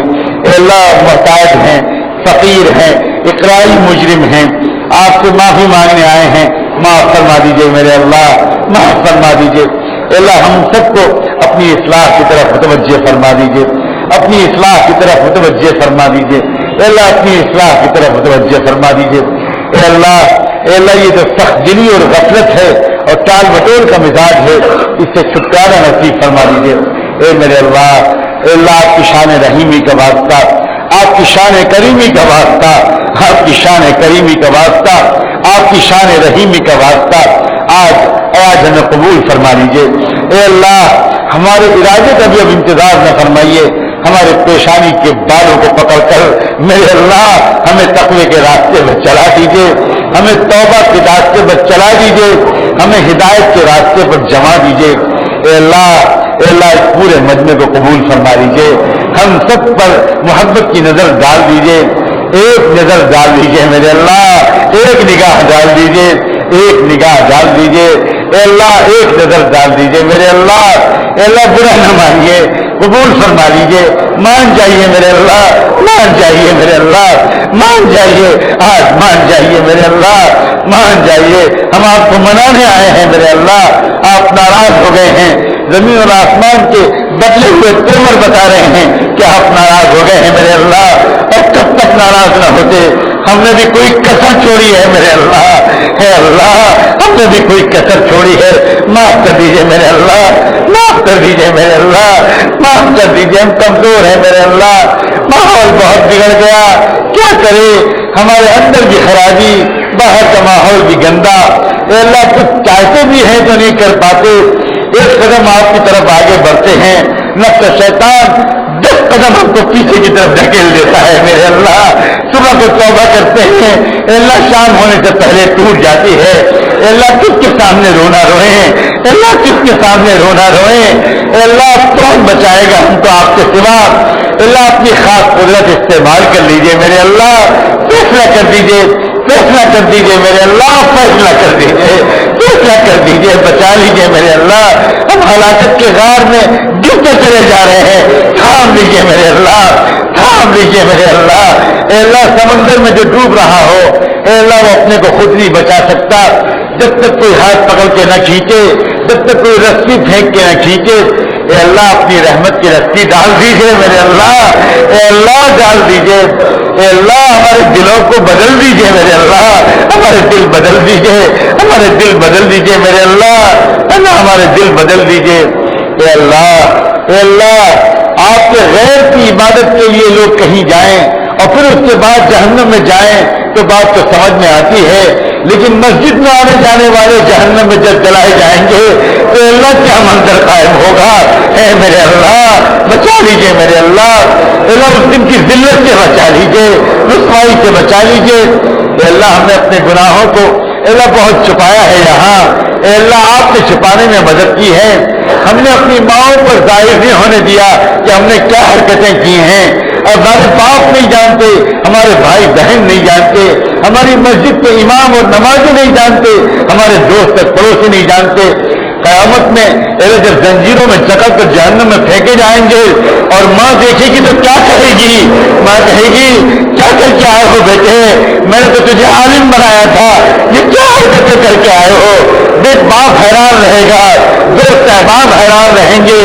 اے اللہ لوگ کہیں گے یہ تو دنیا میں بڑے نیک مشہور تھا، یہ کیا کر کے آیا تھا، یہ تو مسجدوں میں بیان کرتا تھا، یہ کیا ذلیل حرکتیں کر کے آیا۔ میرے اللہ ہمارے پول مت کھولیے، ہماری کلائی مت کھولیے میرے اللہ، اور جہاں تک چھپایا ہے تو ہمیشہ چھپائے رکھیے میرے اللہ۔ سن لیجیے کیسے مانگے میرے اللہ، ہمیں مانگنا بھی نہیں آتا، ہمیں مانگنا بھی نہیں آتا میرے اللہ۔ اللہ دنیا میں جب کسی مقبول بندے نے کہیں آپ سے دعا مانگی ہو، اللہ اس کے مقبول آنسوؤں کے طفیل ہمیں معاف کر دیجیے میرے اللہ۔ اللہ آپ کے مقبول بندے اس امت کے لیے تڑپ رہے ہیں، خواہوں میں مدرسوں میں دعوت و تبلیغ کے راستے میں کہاں آنسو بہائے جا رہے ہیں۔ اے اللہ اب تو قبول فرما لیجیے میرے اللہ، اب تو ہدایت کی ہوائیں چلا دیجیے۔ اے میرے اللہ ایک بچہ نجاست میں گندا ہو جاتا ہے، لت پت ہو جاتا ہے، سب لوگ تو منہ پھیر کے چلے جاتے ہیں، ناک پہ رومال رکھ لیتے ہیں۔ اے اللہ مگر ماں جب اس کو خبر ملتی ہے تو دوڑ کے آتی ہے، اپنے سجے سجائے کپڑوں اور بدن کی پرواہ نہ کر کے اس گندے بچے کو اٹھا لیتی ہے، اس کو نہلاتی دھلاتی ہے، کپڑے بدلتی ہے، اس کے سرما لگاتی ہے، کریم پاؤڈر لگاتی ہے، اس بچے کو سجا دیتی ہے، پھر سب اس بچے کو پیار کرنے لگتے ہیں۔ میرے اللہ ہم بھی تو ہم بھی گناہوں کی نجاست میں لت پت ہو گئے ہیں میرے اللہ، بدبو آ رہی ہے اور لوگ ناک پہ رومال رکھ کے منہ پھیر کے بھاگے جا رہے ہیں اور ان کو حق ہے۔ اے اللہ مگر ماں سے زیادہ آپ مہربان ہیں، اگر ماں اپنے بچے کو نہیں چھوڑتی اور گندے بچے کو اٹھا کے نہلاتی ہے تو کیا آپ ہمیں چھوڑ دیں گے میرے اللہ؟ اے اللہ کو چھوڑیے، آگ بڑھائیے میرے اللہ، آگ وہ پھیر لیں گے تو کون دھوئے گا؟ اے اللہ ہمیں اٹھا لیجیے نجاست کے ماحولوں سے اور توبہ کے پانی سے ہم کو نہلا دیجیے، توبہ کے پانی سے ہم کو نہلا دیجیے، تقوی کے لباس ہم کو پہنا دیجیے، اے اللہ تقوی کا لباس ہم کو پہنا دیجیے، علم و ذکر کا سرما لگا دیجیے، اے اللہ اخلاق کا میک اپ کر دیجیے اور اے اللہ سجا دیجیے، اور پھر دنیا کی قومیں اسی طرح پیار کریں گی جیسے پہلے کرتی تھیں۔ اے اللہ قبول فرما دیجیے۔ اے اللہ یہ ماہ محرم کا اجتماع ہے، اے اللہ ماہ محرم کی دعائیں ہیں۔ اے اللہ ایک فقیر آتا ہے، ایک فقیر آتا ہے دروازے پر، آج جمعے کا دن تھا میرے اللہ، اور جب وہ صدا لگاتا ہے یہ فقیر جمعے کا فقیر ہے، جمعے کی خیرات سے تو بچے بھی اپنے ماں باپ کی ٹانگوں سے لپٹ کر کہتے ہیں امی یہ جمعے کا فقیر ہے، یہ خالی ہاتھ نہیں جائے گا، کچھ تو دے دیجیے، کچھ تو دے دیجیے۔ اللہ ہم جمعے کے فقیر ہیں، ہم محرم کی فقیر ہیں، ہم جمعے کی محرم کی خیرات دینے آئے ہیں میرے اللہ، ہمیں خالی ہاتھ مت واپس بھیجیے، ٹھیک دے دیجیے میرے اللہ، ہم بھکاری ہیں، ہم سائل ہیں، دنیا میں کوئی اللہ حاکم تو ہم پر ترس نہیں کھا رہا، جیلوں میں ہمارے نوجوان ڈوبے جا رہے ہیں، اللہ زمینیں ہمارے خون سے تر ہوتی جا رہی ہیں، اللہ فلسطین میں جنازوں پہ جنازے نکل رہے ہیں میرے اللہ اس مسجد کا نام بھی مسجد اقصیٰ ہے میرے اللہ، جس کے نام پر اس مسجد کا نام رکھا گیا، اس مسجد اقصیٰ کا صحن شہیدوں کے خون سے رنگین ہو گیا۔ اے اللہ ہماری نہیں سنتا تو ان شہیدوں کی روح کی سن لیجیے، ان بیواؤں کی سن لیجیے، ان یتیموں کی سن لیجیے میرے اللہ، اللہ سن لیجیے میرے اللہ، اللہ سن لیجیے، اپنی مدد بھیج دیجیے، اللہ مدد بھیج دیجیے، اللہ مدد بھیج دیجیے۔ اللہ آپ نے ہم سے خود کہا ہے دروازے پر جب آیا ہوا سائل ہو تو یہ مت دیکھو کہ مستحق ہے یا نہیں، مستحق ہو یا نہ ہو، اس کو کچھ نہ کچھ دے کر واپس کرو۔ اے اللہ جب آپ ہم سے کہتے ہیں کہ مستحقی مت دیکھا کرو، استحقاق مت دیکھا کرو، تو میرے اللہ آپ ہماری امت میں بھی استحقاق مت دیکھیے میرے اللہ، ہم استحقاق کا دعویٰ نہیں کرتے، ہم محتاجی کی دعائی دیتے ہیں۔ اے اللہ اب ذلت سے بچا لیجیے، اب اس امت کو ذلت سے نکال دیجیے، یہ بے سہارا ہو گئی امت، کوئی سہارا نہیں ہے میرے اللہ، اس بے بسی پر ترس کھا جائیے۔ اے اللہ اس کے نوجوانوں میں ہمت دیجیے، اے اللہ اس کے نوجوانوں میں ہمت دیجیے۔ اے اللہ آج ہم سب بوڑھے اور نوجوان سب آج توبہ کرتے ہیں، اے اللہ توبہ کرتے اب گناہ نہیں کریں گے، اب نہیں کریں گے میرے اللہ گناہ، اب نہیں کریں گے، اے اللہ نہیں کریں گے میرے اللہ، اب نہیں کریں گے، اب نہیں کریں گے، اب نامحرم کو نہیں دیکھیں گے، اب گندی تصویریں نہیں دیکھیں گے، اب نماز میں سستی نہیں کریں گے، اب جھوٹ نہیں بولیں گے، اب دھوکہ نہیں دیں گے، اب آپ سے غافل نہیں رہیں گے، اب ذکر کو نہیں چھوڑیں گے، اب تلاوت کا ناغہ نہیں کریں گے میرے اللہ۔ اے اللہ آپ توفیق دے دیجیے، ہماری مدد فرما دیجیے، مدد فرما دیجیے میرے اللہ۔ اللہ کیا کریں، ماحول ایسا ہو گیا، دائیں دیکھتے ہیں تو ننگی عورت، بائیں دیکھیں تو ننگی عورت، سامنے دیکھیں تو بے حیا عورت، پیچھے دیکھیں تو گندی تصویر، اخبار کا برف پڑتے تو گندی تصویر، کیا کریں کدھر جائیں ہمارے نوجوان۔ اے اللہ یوسف علیہ السلام کے پیچھے تو ایک نہ ایک زلیخا لگی تھی، ہمارے نوجوانوں کے پیچھے تو لاکھوں زلیخائیں لگی ہیں میرے اللہ، آپ نے ان کو بچا لیا تھا، اے اللہ آپ نے ان کو بچا لیا تھا، اللہ ہمیں بھی بچا لیجیے، ہمیں بھی بچا لیجیے، ہمیں نیک بنا دیجیے، اے اللہ ہمیں توبہ کرنے کی توفیق عطا فرما، اپنے نیک بندوں کے پاس جا کر ان کو گواہ بنا کر مسنون طریقے کے مطابق توبہ کرنے اور عہد کرنے اور بیعت کرنے کے رواج کو میرے اللہ اس امت میں پھر سے زندہ فرما، اور سیکھ کر ذکر کرنے کے رواج کو زندہ فرما، سیکھ کر ذکر کرنے کے رواج کو زندہ فرما، ان تمام اعمال و اشغال کو میں لگنے کی ہم سب کو توفیق عطا فرما جن پر لگنے کے نتیجے میں دل کی دنیا بدلتی ہے میرے اللہ۔ جو مانگا ہے وہ بھی عطا فرما دیجیے، اور جو نہیں مانگ سکے مانگنا چاہیے تھا وہ بھی عطا فرما دیجیے میرے اللہ۔ اے اللہ مکاتب و مدارس کی حفاظت فرمائیے، اے اللہ دعوت و تبلیغ کے کام کی حفاظت فرمائیے، خانقاہوں کی حفاظت فرمائیے، اور جو بھی خیر کے کام جن سے امت کو انسانیت کو نفع پہنچ رہا ہے اپنے کرم سے ان سارے کاموں کو قبول فرمائیے، اور سب کام کرنے والوں کو ایک دوسرے کی محبت، اعتراف، قدر اور تعاون کی توفیق عطا فرما۔ وصلی اللہ تعالی علی خیر خلقہ سیدنا محمد وعلی آلہ وصحبہ اجمعین برحمتک یا ارحم الراحمین۔